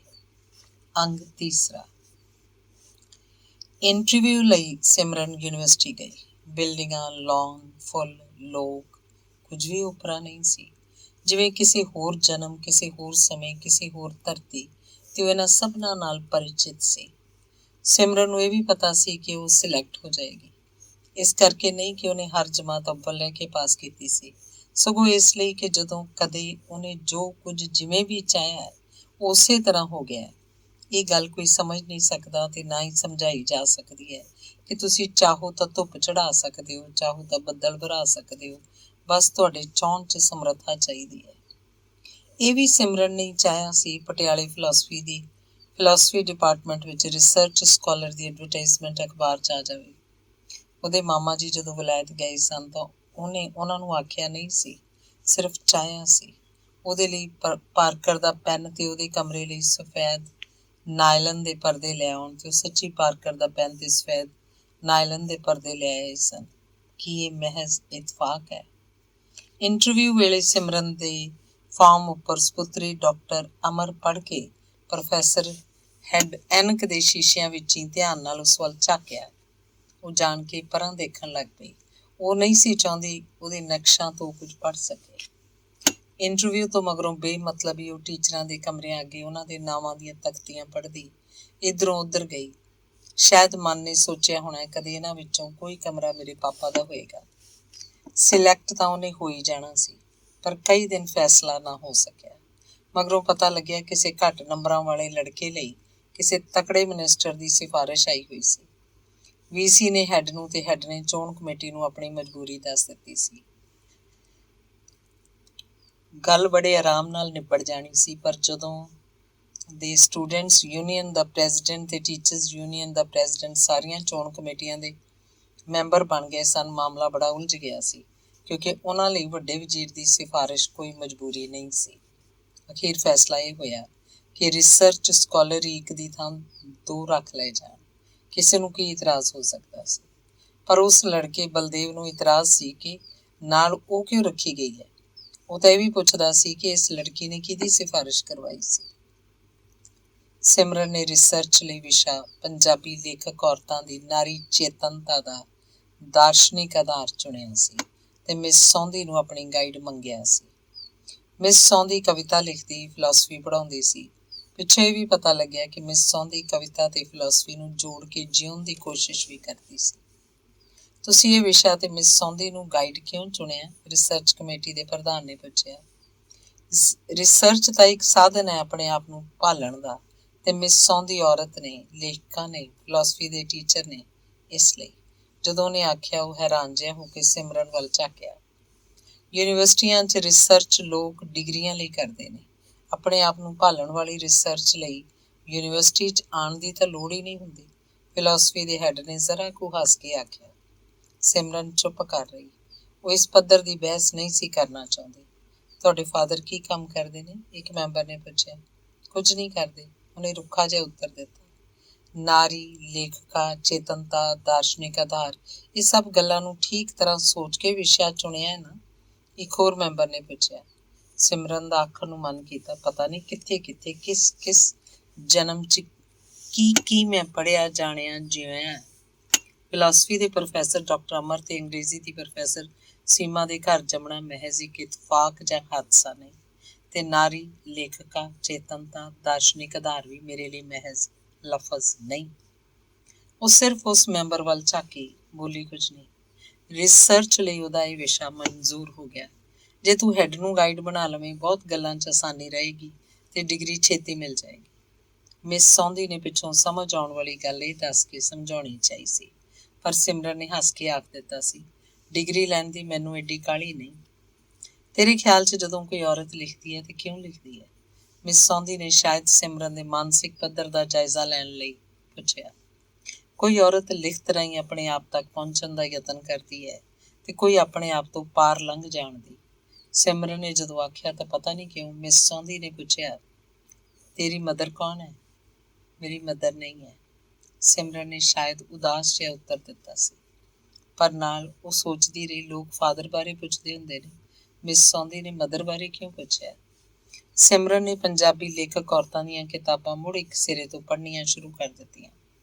ਉਹ ਦੇਖਣਾ ਚਾਹੁੰਦੀ ਸੀ ਕਿ ਇਹਨਾਂ ਔਰਤਾਂ ਦੀ ਸੋਚ ਦਾ ਪੱਧਰ ਕੀ ਹੈ, ਕਿਹੜੇ ਧਰਾਤਲ ਤੇ ਖੜੋ ਕੇ ਸਿਰਜਣਾ ਕਰਦੀਆਂ ਨੇ, ਇਹਨਾਂ ਦੀ ਸਿਰਜਣਾ ਤੇ ਜ਼ਿੰਦਗੀ ਦਾ ਸੰਬੰਧ ਕੀ ਹੈ, ਤੇ ਸਭ ਕਾਸੇ ਤੇ ਪਿੱਛੇ ਸਵੈ ਦੀ ਜਸਟੀਫਿਕੇਸ਼ਨ ਹੀ ਹੈ ਜਾਂ ਇਸ ਸਭ ਕਾਸੇ ਦਾ ਕੋਈ ਦਾਰਸ਼ਨਿਕ ਆਧਾਰ ਵੀ ਹੈ। ਔਰਤ ਦੀ ਚੇਤਨਾ ਤੇ ਸਵੈ ਚੇਤਨਾ ਦੀ ਮੂਲ ਪਹਿਚਾਣ ਵੀ ਦਿੰਦੀਆਂ ਹਨ ਜਾਂ ਔਰਤ ਹੋਣ ਤੋਂ ਹੀ ਇਹ ਇਨਕਾਰੀ ਹਨ। ਤੁਸੀਂ ਮੇਰੇ ਨਾਲ ਨਾਰਾਜ਼ ਹੋ? ਲਾਇਬ੍ਰੇਰੀ 'ਚ ਉਹਦੇ ਕੋਲ ਦੀ ਸੀਟ ਤੇ ਬੈਠਦਿਆਂ ਦੂਜੇ ਰਿਸਰਚ ਸਕਾਲਰ ਬਲਦੇਵ ਨੇ ਇੱਕ ਦਿਨ ਪੁੱਛਿਆ। ਨਹੀਂ, ਮੈਂ ਤੁਹਾਡੇ ਨਾਲ ਨਾਰਾਜ਼ ਕਿਸ ਲਈ ਹੋਣਾ? ਸਿਮਰਨ ਬੋਲੀ। ਫਿਰ ਤੁਸੀਂ ਚੰਗੀ ਤਰ੍ਹਾਂ ਬੋਲਦੇ ਨਹੀਂ ਮੇਰੇ ਨਾਲ। ਚੰਗੀ ਤਰ੍ਹਾਂ ਕਿਸ ਤਰ੍ਹਾਂ? ਸਿਮਰਨ ਨੇ ਪੁੱਛਿਆ। ਦੂਜੇ ਡਿਪਾਰਟਮੈਂਟਸ ਦੇ ਰਿਸਰਚ ਸਕਾਲਰ ਸਭ ਰਲ ਕੇ ਕਾਫੀ ਹਾਊਸ ਕਾਫੀ ਪੀਣ ਜਾਂਦੇ ਨੇ, ਚਾਹ ਇਕੱਠੇ ਪੀਂਦੇ ਨੇ, ਪਾਰਟੀ ਪਿਕਨਿਕ ਕਿਤੇ ਵੀ ਜਾਣਾ ਹੋਵੇ ਇਕੱਠੇ ਜਾਂਦੇ ਨੇ, ਤੇ ਜਿਸ ਦਿਨ ਚੰਗੀ ਫਿਲਮ ਲੱਗੀ ਹੋਵੇ ਫਿਲਮ ਦੇਖਣ ਵੀ ਚਲੇ ਜਾਂਦੇ ਨੇ। ਮੈਨੂੰ ਸਗੋਂ ਸਾਰੇ ਪੁੱਛਦੇ ਨੇ, ਤੁਹਾਡੀ ਰਿਸਰਚ ਸਕਾਲਰ ਤੁਹਾਡੇ ਨਾਲ ਕਦੇ ਕਾਫੀ ਹਾਊਸ ਵੀ ਨਹੀਂ ਆਉਂਦੀ। ਜੇ ਕੋਈ ਨਾਰਾਜ਼ਗੀ ਹੈ ਤਾਂ ਮਾਫੀ ਮੰਗ ਲੈਣਾ। ਇੱਕੋ ਸਾਹ ਉਹ ਕਿੰਨਾ ਕੁਝ ਆਖਿਆ। ਸਿਮਰਨ ਨੂੰ ਉਹਦੀ ਇਸ ਗੱਲ ਦਾ ਕੋਈ ਜਵਾਬ ਨਾ ਸੁਝਿਆ। ਜਦੋਂ ਮੈਨੂੰ ਪਤਾ ਲੱਗਿਆ ਤੁਸੀਂ ਦਿੱਲੀ ਤੋਂ ਆਏ ਹੋ, ਮੈਂ ਬਹੁਤ ਖੁਸ਼ ਹੋਇਆ ਸੀ, ਕਿਉਂਕਿ ਮੈਨੂੰ ਪਤਾ ਸੀ ਦਿੱਲੀ ਦੀਆਂ ਕੁੜੀਆਂ ਬੈਕਵਰਡ ਨਹੀਂ ਹੁੰਦੀਆਂ, ਬੜੀ ਜੁਰਤ ਨਾਲ ਜਿਉਂਦੀਆਂ ਨੇ। ਬਲਦੇਵ ਨੇ ਅੱਗੋਂ ਆਖਿਆ। ਉਸ ਘੜੀ ਸਿਮਰਨ ਉਹਨੂੰ ਆਖਣਾ ਚਾਹੁੰਦੀ ਸੀ, ਕਾਕਾ ਮੈਂ ਸਭ ਸਮਝਦੀ ਹਾਂ, ਪਰ ਉਹਨੇ ਕੁਝ ਵੀ ਨਾ ਆਖਿਆ। ਕਾਫੀ ਪੀਣ ਚੱਲੀਏ? ਬਲਦੇਵ ਨੇ ਪੁੱਛਿਆ। ਠੀਕ ਹੈ, ਉਹਨੇ ਉਂਝ ਹੀ ਆਖ ਦਿੱਤਾ। ਕਿਤਾਬਾਂ ਉੱਥੇ ਛੱਡ ਸਿਮਰਨ ਉਹਦੇ ਨਾਲ ਕਾਫੀ ਹਾਊਸ ਕਾਫੀ ਪੀਣ ਆ ਗਈ। ਇੱਕ ਪਾਸੇ ਜੇ ਉਹ ਬੈਠ ਗਏ। ਡੈਡੀ ਤਾਂ ਆਖਦੇ ਸੀ IAS ਕਰ ਲੈ, ਪਰ ਮੈਂ ਸੋਚਿਆ IAS ਤਾਂ ਡਿਗਨੀਫਾਈਡ ਕਲਰਕ ਹੀ ਹੁੰਦਾ, ਰਿਸਰਚ ਜੁਆਇਨ ਕਰ ਲੈਂਦੇ ਹਾਂ, ਇੱਥੇ ਵਧੀਆ ਲੋਕਾਂ 'ਚ ਤਾਂ ਰਹਾਂਗੇ। ਬਲਦੇਵ ਨੇ ਆਪ ਹੀ ਦੱਸਿਆ। ਸਿਮਰਨ ਚੁੱਪ ਕਰਕੇ ਸੁਣਦੀ ਰਹੀ। ਤੁਹਾਡੇ ਡੈਡੀ ਕੀ ਕਰਦੇ ਨੇ? ਮੇਰੇ ਤਾਂ ਇਨਕਮ ਟੈਕਸ ਦੇ ਮਹਿਕਮੇ 'ਚ ਅਸਿਸਟੈਂਟ ਕਮਿਸ਼ਨਰ ਨੇ। ਬਲਦੇਵ ਨੇ ਆਪਣੇ ਬਾਪ ਬਾਰੇ ਦੱਸ ਕੇ ਸਿਮਰਨ ਤੋਂ ਉਹਦੇ ਬਾਪ ਬਾਰੇ ਪੁੱਛਿਆ। ਉਹ ਕਹਿਣਾ ਚਾਹੁੰਦੀ ਸੀ, ਮੈਨੂੰ ਨਹੀਂ ਪਤਾ ਮੇਰੇ ਡੈਡੀ ਕੀ ਕਰਦੇ ਨੇ, ਪਰ ਉਹਨੇ ਇੰਨਾ ਹੀ ਆਖਿਆ, ਉਹ ਕੁਝ ਨਹੀਂ ਕਰਦੇ। ਜ਼ਮੀਨਾਂ ਹੋਣੀਆਂ ਨੇ ਫਿਰ ਤੁਹਾਡੀਆਂ? ਬਲਦੇਵ ਨੇ ਆਪ ਹੀ ਸਵਾਲ ਕਰਕੇ ਆਪ ਹੀ ਜਵਾਬ ਦਿੱਤਾ। ਬਹਿਰਾ ਕੌਫੀ ਰੱਖ ਗਿਆ। ਕਿੰਨੀ ਚੀਨੀ? ਸਿਮਰਨ ਨੇ ਪੁੱਛਿਆ। ਜਿੰਨੀ ਮਰਜ਼ੀ ਖਾ ਦਿਓ। ਬਲਦੇਵ ਨੇ ਹੱਸ ਕੇ ਆਖਿਆ। ਤੁਸੀਂ ਲੇਖਕ ਔਰਤਾਂ ਬਾਰੇ ਟੌਪਿਕ ਲਿਆ, ਤੁਹਾਨੂੰ ਆਦਮੀ ਲੇਖਕ ਚੰਗੇ ਨਹੀਂ ਲੱਗਦੇ? ਉਹਨੇ ਕੌਫੀ ਦੀ ਘੁੱਟ ਭਰਦਿਆਂ ਸਿਮਰਨ ਤੋਂ ਪੁੱਛਿਆ। ਨਹੀਂ, ਐਸੀ ਕੋਈ ਗੱਲ ਨਹੀਂ। ਜੇ ਕੋਈ ਚੰਗਾ ਲੇਖਕ ਪੜ੍ਹਨਾ ਹੋਵੇ ਮੈਨੂੰ ਦੱਸਣਾ। ਸਾਡੇ ਘਰ ਨੋਬਲ ਪ੍ਰਾਈਜ਼ ਵਿਨਰਸ ਦਾ ਪੂਰਾ ਸੈੱਟ ਹੈ, 2000 ਰੁਪਏ ਦਾ ਆਇਆ ਸੀ। ਤੁਹਾਡੇ ਘਰ ਨੋਬਲ ਪ੍ਰਾਈਜ਼ ਵਿਨਰਸ ਦੀਆਂ ਲਿਖਤਾਂ ਕੌਣ ਪੜ੍ਹਦਾ ਹੁੰਦਾ? ਸਿਮਰਨ ਨੇ ਪੁੱਛਿਆ। ਪੜ੍ਹੀਆਂ ਤਾਂ ਜੇ ਕਿਸੇ ਨੇ ਨਹੀਂ। ਮੇਰੇ ਡੈਡੀ ਨੇ ਕਿਸੇ ਦੇ ਘਰ ਉਹ ਸੈੱਟ ਦੇਖਿਆ ਸੀ, ਬੜੀਆਂ ਸੋਹਣੀਆਂ ਜਿਲਦਾਂ, ਉੱਪਰ ਗੋਲਡਨ ਅੱਖਰਾਂ ਨਾਲ ਲਿਖਿਆ ਹੋਇਆ। ਉਹਨਾਂ ਨੂੰ ਇੰਨਾ ਚੰਗਾ ਲੱਗਿਆ ਕਿ ਅਗਲੇ ਦਿਨ ਹੀ 17 ਸੈਕਟਰ ਤੋਂ ਜਾ ਕੇ ਖਰੀਦ ਲਿਆਏ। ਬਲਦੇਵ ਨੇ ਦੱਸਿਆ। ਇੰਨੇ ਨੂੰ ਬਹਿਰਾ ਬਿੱਲ ਲੈ ਆਇਆ। 100 ਦਾ ਨੋਟ ਕੱਢ ਕੇ ਬਲਦੇਵ ਨੇ ਪਲੇਟ 'ਚ ਰੱਖ ਦਿੱਤਾ। ਬਹਿਰਾ ਕਾਊਂਟਰ ਤੇ ਜਾ ਕੇ ਮੁੜ ਆਇਆ। ਭਾਨ ਨਹੀਂ ਸੀ। ਸਿਮਰਨ ਨੇ ਕੌਫੀ ਦੇ ਪੈਸੇ ਦੇ ਦਿੱਤੇ। ਚਲੀਏ? ਸਿਮਰਨ ਨੇ ਖੜੀ ਹੁੰਦੀ ਨੇ ਆਖਿਆ। ਕੌਫੀ ਪੀਣ ਤਾਂ ਆਇਆ ਕਰੋਗੇ ਨਾ? ਬਲਦੇਵ ਨੇ ਅੱਗੋਂ ਲਈ ਵੀ ਪੁੱਛਿਆ। ਉਹ ਜ਼ਰਾ ਕੁ ਹੱਸ ਕੇ ਚੁੱਪ ਕਰ ਗਈ। ਬਲਦੇਵ ਨੇ ਉਸ ਦਿਨ ਆਪਣੇ ਹੋਸਟਲ 'ਚ ਆਪਣੇ ਦੋਸਤਾਂ ਨੂੰ ਸ਼ਰਾਬ ਪਿਲਾਈ, ਕਿਉਂਕਿ ਸਿਮਰਨ ਉਸ ਦਿਨ ਉਸ ਨਾਲ ਕਾਫੀ ਹਾਊਸ 'ਚ ਗਈ ਸੀ। ਅੰਗ ਚੌਥਾ। ਸਿਮਰਨ ਨੂੰ ਰਜਿਸਟ੍ਰੇਸ਼ਨ ਦੀ ਕਈ ਮਹੀਨਿਆਂ ਮਗਰੋਂ ਚਿੱਠੀ ਮਿਲੀ।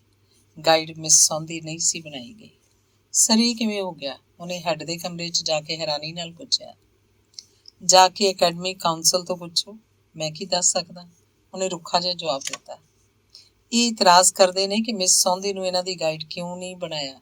ਹੈੱਡ ਨੇ ਸਿਮਰਨ ਵੱਲ ਹੱਥ ਕਰਕੇ ਹੁਣੇ ਅੰਦਰ ਆਏ ਡਾਕਟਰ ਖੇੜੇ ਨੂੰ ਦੱਸਿਆ।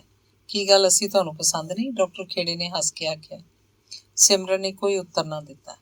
ਦੇਖੋ, ਗਾਈਡੈਂਸ ਤੁਸੀਂ ਬੇਸ਼ੱਕ ਜਿਸ ਤੋਂ ਮਰਜ਼ੀ ਲਓ, ਸਾਨੂੰ ਕੋਈ ਇਤਰਾਜ਼ ਨਹੀਂ। ਹਾਂ, ਆਫੀਸ਼ੀਅਲ ਗਾਈਡ ਤੁਹਾਡੇ ਖੇੜਾ ਸਾਹਿਬ ਹੀ ਹੋਣਗੇ, ਤੇ ਥੀਸਿਸ ਸਬਮਿਟ ਕਰਨ ਵੇਲੇ ਸਰਟੀਫਿਕੇਟ ਤੁਹਾਨੂੰ ਇਹਨਾਂ ਕੋਲੋਂ ਹੀ ਲੈਣਾ ਪਏਗਾ। ਹੈੱਡ ਨੇ ਸਿਮਰਨ ਨੂੰ ਦੱਸਿਆ। ਤੁਸੀਂ ਘਬਰਾਉਂਦੇ ਕਿਉਂ? ਕੱਲ੍ਹ ਆ ਜਾਣਾ। ਆਪਣੇ ਕੰਮ ਦਾ ਪਲਾਨ ਤੇ ਹੁਣ ਤੱਕ ਕੀਤਾ ਕੰਮ ਮੈਨੂੰ ਵਿਖਾ ਦੇਣਾ। ਬਾਕੀ ਜੋ ਕੁਝ ਕਰਨਾ ਹੈ ਤੇ ਜਿਵੇਂ ਕਰਨਾ ਹੈ ਮੈਂ ਤੁਹਾਨੂੰ ਸਮਝਾ ਦਿਆਂਗਾ, ਡਾਕਟਰ ਖੇੜਾ ਬੋਲੇ। ਚੁੱਪ ਚਾਪ ਸਿਮਰਨ ਕਮਰੇ ਤੋਂ ਬਾਹਰ ਆ ਗਈ। 2 ਦਿਨ ਉਹ ਯੂਨੀਵਰਸਿਟੀ ਨਹੀਂ ਗਈ। ਤੀਸਰੇ ਦਿਨ ਸ਼ਾਮ ਨੂੰ ਮਿਸ ਸੌਂਦੀ ਦਾ ਸੁਨੇਹਾ ਪਹੁੰਚਿਆ ਕਿ ਉਹ ਕੱਲ੍ਹ ਯੂਨੀਵਰਸਿਟੀ ਜ਼ਰੂਰ ਆਏ। ਸੋਚ ਚਲੀ ਗਈ। ਲੇਖਕ ਔਰਤਾਂ ਦੀਆਂ ਲਿਖਤਾਂ ਦਾ ਦਾਰਸ਼ਨਿਕ ਆਧਾਰ ਦੇਖਣ ਵਾਲੀ ਲੜਕੀ ਦੇ ਆਪਣੇ ਜਿਉਣ ਦਾ ਦਾਰਸ਼ਨਿਕ ਆਧਾਰ ਏਡੀ ਛੇਤੀ ਡਾਵਾਂਡੋਲ ਹੋ ਜਾਂਦਾ ਹੈ? ਮਿਸ ਸੌਂਦੀ ਨੇ ਹੱਸ ਕੇ ਪੁੱਛਿਆ। ਸਿਮਰਨ ਨੇ ਕੋਈ ਉੱਤਰ ਨਾ ਦਿੱਤਾ। ਮਨੁੱਖੀ ਹੋਣ ਦੇ ਬਹੁਤ ਸਾਰੇ ਧਰਾਤਲ ਨੇ ਸਿਮਰਨ। ਤੁਸੀਂ ਹਾਥੀ ਨੂੰ ਉੱਡਣ ਨਹੀਂ ਲਾ ਸਕਦੇ ਤੇ ਨਾ ਹੀ ਮੱਛੀ ਨੂੰ ਤਰਨ ਲਾ ਸਕਦੇ ਹੋ, ਨਾ ਹੀ ਮੱਛੀ ਨੂੰ ਤੁਰਨ ਲਾ ਸਕਦੇ ਹੋ ਤੇ ਨਾ ਕਾਂ ਨੂੰ ਤੈਰਨ। ਮਨੁੱਖੀ ਜਾਮੇ 'ਚ ਪਤਾ ਨਹੀਂ ਕਿਹੜੀ ਜੂਨ ਹੰਢਾ ਰਿਹਾ। ਇਸ ਲਈ ਜੋ ਉਹ ਹੈ ਉਸੇ ਨੂੰ ਸਮਝਣ ਦੀ ਕੋਸ਼ਿਸ਼ ਕਰੋ। ਗਲਤ ਉਮੀਦਾਂ ਰੱਖ ਕੇ ਆਪਣੀ ਮੂਰਖਤਾ ਦਾ ਸਬੂਤ ਨਾ ਦਿਓ। ਇਹ ਗੱਲਾਂ ਮੈਂ ਤੇਰੇ ਨਾਲ ਸਿਰਫ ਇਸ ਲਈ ਕਰ ਰਹੀ ਹਾਂ ਕਿ ਤੂੰ ਇਹਨਾਂ ਨੂੰ ਸਮਝ ਸਕਦੀ ਹੈ। ਮਿਸ ਸੌਂਦੀ ਨੇ ਸਿਮਰਨ ਨੂੰ ਸਮਝਾਇਆ। ਸਰਲ ਤੇ ਸਧਾਰਨ ਦਿਸਣ ਵਾਲੀ ਮਿਸ ਸੌਂਦੀ ਐਡੀ ਅਰਥਾਂ ਵਾਲੀ ਵੀ ਹੋ ਸਕਦੀ ਹੈ, ਇਹ ਸਿਮਰਨ ਨੂੰ ਨਹੀਂ ਸੀ ਪਤਾ। ਤੁਸੀਂ ਉੱਚੇ ਨੀਵੇਂ ਧਰਾਤਲਾਂ ਤੇ ਜਿਉਣ ਵਾਲੇ ਲੋਕ ਵਿੱਚ ਰਹਿ ਕੇ ਵਰੇ ਬਰਬਾਦ ਕਰਨ ਦੀ ਥਾਂ ਕਿਸੇ ਬਰਾਬਰ ਦੇ ਧਰਾਤਲ ਵਾਲੇ ਬੰਦੇ ਨਾਲ ਰਲ ਕੇ ਜਿਉਣਾ ਕਿਉਂ ਨਹੀਂ ਪ੍ਰਵਾਨ ਕੀਤਾ? ਉਸ ਘੜੀ ਜਿਵੇਂ ਉਹਦੇ ਜਿੱਡੀ ਹੋ ਕੇ ਸਿਮਰਨ ਨੇ ਮਿਸ ਸੌਂਦੀ ਨੂੰ ਸਿੱਧਾ ਸਵਾਲ ਕੀਤਾ। ਉਸ ਘੜੀ ਉਹਨੇ ਵੀ ਜਿਵੇਂ ਸਿਮਰਨ ਨੂੰ ਆਪਣੀ ਜਿੱਡੀ ਪ੍ਰਵਾਨ ਕਰਕੇ ਸਿੱਧੇ ਸਵਾਲ ਦਾ ਸਿੱਧਾ ਹੀ ਉੱਤਰ ਦਿੱਤਾ। ਆਖਣ ਲੱਗੀ, ਲੋਕ ਮੇਰੀ ਨੌਕਰੀ ਕਰਕੇ ਮੇਰੇ ਨਾਲ ਵਿਆਹ ਕਰਨਾ ਚਾਹੁੰਦੇ ਸਨ, ਪਰ ਮੈਂ ਫੈਸਲਾ ਕੀਤਾ ਹੋਇਆ ਸੀ ਕਿ ਅਗਰ ਵਿਆਹ ਕਰਾਂਗੇ ਤਾਂ ਨੌਕਰੀ ਨਹੀਂ ਕਰਾਂਗੇ, ਨੌਕਰੀ ਕਰਾਂਗੀ ਤੇ ਵਿਆਹ ਨਹੀਂ ਕਰਾਂਗੇ। ਤੁਸੀਂ ਸਮਝਦੇ ਹੋ ਤੁਸੀਂ ਇਹ ਫੈਸਲਾ ਠੀਕ ਕੀਤਾ ਸੀ? ਹਾਂ, ਮੇਰੀ ਮਾਂ ਟੀਚਰ ਸੀ ਤੇ ਮੈਂ ਸਮਝਦੀ ਹਾਂ ਜੇ ਉਹ ਟੀਚਰ ਨਾ ਹੁੰਦੀ ਮੇਰੇ ਬਾਪ ਨੇ ਨਹੀਂ ਸੀ ਮਰਨਾ। ਉਹਨੇ ਮਰਨਾ ਅਫੋਰਡ ਹੀ ਨਹੀਂ ਸੀ ਕਰ ਸਕਣਾ। ਉਹਨੂੰ ਆਪਣੇ ਬੱਚਿਆਂ ਦੇ ਤੇ ਆਪਣੇ ਘਰ ਵਾਲੀ ਦੇ ਗੁਜ਼ਾਰੇ ਦੀ ਫਿਕਰ ਨੇ ਮਰਨ ਹੀ ਨਹੀਂ ਸੀ ਦੇਣਾ। ਮਿਸ ਸੌਂਦੀ ਨੇ ਦੱਸਿਆ। ਮਰਨਾ ਕੋਈ ਆਪਣੇ ਵਾਸਤਾ ਨਹੀਂ ਹੁੰਦਾ। ਕਹਿੰਦੇ ਨੇ ਇਹ ਤਾਂ ਭਗਵਾਨ ਦੀ ਇੱਛਾ ਨਾਲ ਹੁੰਦਾ। ਸਿਮਰਨ ਨੇ ਰਵਾਇਤੀ ਜਿਹੀ ਗੱਲ ਕੀਤੀ। ਕੀ ਪਤਾ ਉਹ ਬੰਦੇ ਦੀ ਆਪਣੀ ਇੱਛਾ ਹੀ ਹੋਵੇ ਜਿਹਨੂੰ ਉਹ ਭਗਵਾਨ ਦੀ ਇੱਛਾ ਸਮਝ ਰਿਹਾ ਹੁੰਦਾ। ਜੇ ਸਭ ਕੁਝ ਬੰਦੇ ਦੀ ਇੱਛਾ ਨਾਲ ਹੀ ਹੁੰਦਾ ਹੈ ਫਿਰ ਤਾਂ ਕੁਝ ਵੀ ਸੰਸਾਰ 'ਚ ਗਲਤ ਨਾ ਹੋਵੇ? ਸਿਮਰਨ ਨੇ ਪੁੱਛਿਆ। ਗਲਤ ਬੰਦਿਆਂ ਦੀਆਂ ਗਲਤ ਇੱਛਾਵਾਂ ਜਦੋਂ ਠੀਕ ਬੰਦਿਆਂ ਦੀਆਂ ਠੀਕ ਇੱਛਾਵਾਂ ਨਾਲੋਂ ਵੱਧ ਬਲਵਾਨ ਹੋ ਜਾਣ ਤਾਂ ਬੜਾ ਕੁਝ ਗਲਤ ਵੀ ਹੋਣ ਲੱਗ ਜਾਂਦਾ ਹੈ। ਪਰ ਗਲਤ ਬੰਦਿਆਂ ਦੀਆਂ ਗਲਤ ਇੱਛਾਵਾਂ ਠੀਕ ਬੰਦਿਆਂ ਦੀਆਂ ਠੀਕ ਇੱਛਾਵਾਂ ਨਾਲੋਂ ਬਲਵਾਨ ਕਦੋਂ ਹੋ ਜਾਂਦੀਆਂ ਨੇ ਮੈਡਮ? ਉਦੋਂ ਜਦੋਂ ਠੀਕ ਬੰਦੇ ਠੀਕ ਇੱਛਾਵਾਂ ਨੂੰ ਠੀਕ ਵਕਤ 'ਤੇ ਪਹਿਚਾਣ ਕੇ ਉਹਨਾਂ ਦਾ ਮੁੱਲ ਤਾਰਨੋਂ ਖੁੰਝ ਜਾਂਦੇ ਨੇ। ਗੱਲ ਲੰਬੇ ਚਲੀ ਗਈ। ਤੁਸੀਂ ਇੱਕ ਨਿੱਜੀ ਤਜਰਬੇ ਦੇ ਆਧਾਰ 'ਤੇ ਜਿਹੜਾ ਤੁਹਾਡਾ ਵਹਿਮ ਵੀ ਹੋ ਸਕਦਾ ਹੈ। ਔਰਤ ਦੀ ਜ਼ਿੰਦਗੀ 'ਚ ਘਰ ਨੂੰ ਤੇ ਨੌਕਰੀ ਨੂੰ ਦੋ ਵਿਰੋਧੀ ਦਿਸ਼ਾਵਾਂ 'ਚ ਕਿਉਂ ਖੜਾ ਕਰਦੇ ਹੋ? ਨੌਕਰੀ ਕਰਨ ਵਾਲੀ ਔਰਤ ਆਪਣੇ ਪਰਿਵਾਰ ਲਈ ਬਹੁਤ ਸਾਰੇ ਸੁੱਖਾਂ ਦੇ ਸਾਧਨ ਵੀ ਤਾਂ ਪੈਦਾ ਕਰਦੀ ਹੈ। ਸਿਮਰਨ ਬੋਲੀ। ਘਰ ਤੇ ਨੌਕਰੀ ਦੇ ਵੱਖਰੇ ਸੰਸਾਰ ਨੇ ਤੇ ਇੱਕੋ ਵੇਲੇ ਦੋਵਾਂ ਸੰਸਾਰਾਂ 'ਚ ਜਿਉਣ ਵਾਲੀਆਂ ਔਰਤਾਂ ਦੋਹਰੀ ਜ਼ਿੰਦਗੀ ਜਿਉਂਦੀਆਂ। ਜ਼ਿੰਦਗੀ ਦੇ ਅਰਥ ਹੀ ਗੁਆ ਬੈਠਦੀਆਂ ਨੇ। ਮਾਂ ਬਾਪ ਦੀ ਨਾ ਖੁਸ਼ ਜ਼ਿੰਦਗੀ ਬੱਚਿਆਂ ਨੂੰ ਕਈ ਵਾਰ ਬਹੁਤ ਵਹਿਮੀ ਨਹੀਂ ਬਣਾ ਦਿੰਦੀ? ਸਿਮਰਨ ਨੇ ਪੁੱਛਿਆ। ਨਹੀਂ, ਸਗੋਂ ਉਹਨਾਂ ਨੂੰ ਇੱਕ ਸੱਚ ਦੇ ਰੂਬਰੂ ਲਿਆ ਖੜਾ ਕਰਦੀ ਹੈ। ਉਦੋਂ ਇਹ ਗੱਲਾਂ ਨਹੀਂ ਸੀ ਸਮਝ ਲੱਗਦੀਆਂ, ਹੁਣ ਲੱਗਦੀਆਂ। ਪਿਤਾ ਜੀ ਬਿਮਾਰ ਹੋ ਗਏ, ਟਾਈਫਾਈਡ ਹੋ ਗਿਆ। ਮਾਂ ਨੇ ਬਹੁਤ ਸੇਵਾ ਕੀਤੀ, ਬਹੁਤ ਇਲਾਜ ਕਰਵਾਇਆ, ਪਰ ਉਹ ਠੀਕ ਨਾ ਹੋਏ। ਠੀਕ ਹੋਣ 'ਤੇ ਜਿਵੇਂ ਉਹਨਾਂ ਦਾ ਚੇਤੇ ਨਹੀਂ ਸੀ। ਮਹੀਨੇ ਦੀ ਛੁੱਟੀ ਲੈ ਕੇ ਮਾਂ ਦਾ ਇਉਂ ਸੇਵਾ ਕਰਨਾ ਉਹਨਾਂ ਨੂੰ ਬਹੁਤ ਚੰਗਾ ਲੱਗਿਆ ਸੀ, ਪਰ ਉਹਨਾਂ ਨੂੰ ਰਾਜ਼ੀ ਹੋਣਾ ਚੰਗਾ ਨਹੀਂ ਸੀ ਲੱਗਿਆ। ਉਹ ਮੁੜ ਕੇ ਜ਼ਿੰਦਗੀ ਦੇ ਪਹਿਲੇ ਪੈਟਰਨ 'ਚ ਸ਼ਾਇਦ ਨਹੀਂ ਸੀ ਜਾਣਾ ਚਾਹੁੰਦੇ, ਜਦੋਂ ਉਹਦੇ ਨਾਲੋਂ ਉਹਦੀ ਔਰਤ ਨੂੰ ਨੌਕਰੀ ਵਧੇਰੇ ਜ਼ਰੂਰੀ ਲੱਗਦੀ ਸੀ। ਮਿਸ ਸੌਂਦੀ ਸਿਮਰਨ ਨਾਲ ਨਹੀਂ, ਜਿਵੇਂ ਆਪਣੇ ਆਪ ਨਾਲ ਗੱਲਾਂ ਕਰ ਰਹੀ ਸੀ। ਤੁਸੀਂ ਮੈਨੂੰ ਬੁਲਾਇਆ ਸੀ? ਸਿਮਰਨ ਨੇ ਜਿਵੇਂ ਉਹਨੂੰ ਯਾਦ ਕਰਵਾਇਆ। ਹਾਂ, ਇਸੇ ਲਈ ਕਿ ਤੂੰ ਆਪਣੇ ਕੰਮ ਨੂੰ ਨਾ ਛੱਡ ਦੇਈਂ। ਰਿਸ਼ਤੇ ਸਿਰਫ ਆਫੀਸ਼ੀਅਲੀ ਤਾਂ ਨਹੀਂ ਹੁੰਦੇ। ਆਪਾਂ ਕੰਮ ਤੇਰਾ ਡਿਸਕਸ ਕਰ ਲਿਆ ਕਰਾਂਗੇ, ਬਾਕੀ ਡਾਕਟਰ ਖੇੜੇ ਨੂੰ ਵੀ ਵਿਖੂ ਲਿਆ ਕਰੇ। ਪਰ ਮੈਡਮ, ਰਿਸਰਚ ਕਰਨੀ ਕਿਉਂ ਜ਼ਰੂਰੀ ਜੇ ਤੁਹਾਡਾ ਮਨ ਹਟ ਜਾਏ? ਸਿਮਰਨ ਨੇ ਪੁੱਛਿਆ। ਆਪਣੇ ਫੈਸਲਿਆਂ ਦਾ ਆਧਾਰ ਦੂਜਿਆਂ ਨੂੰ ਨਹੀਂ ਬਣਾਈਦਾ। ਇਹ ਗੱਲ ਮੇਰੇ ਵੱਲੋਂ ਪੱਲੇ ਬੰਨ੍ਹ ਲੈ। ਚੱਲ ਹੁਣ ਆਪਾਂ ਚਾਹ ਪੀਣ ਚੱਲਦੇ ਹਾਂ।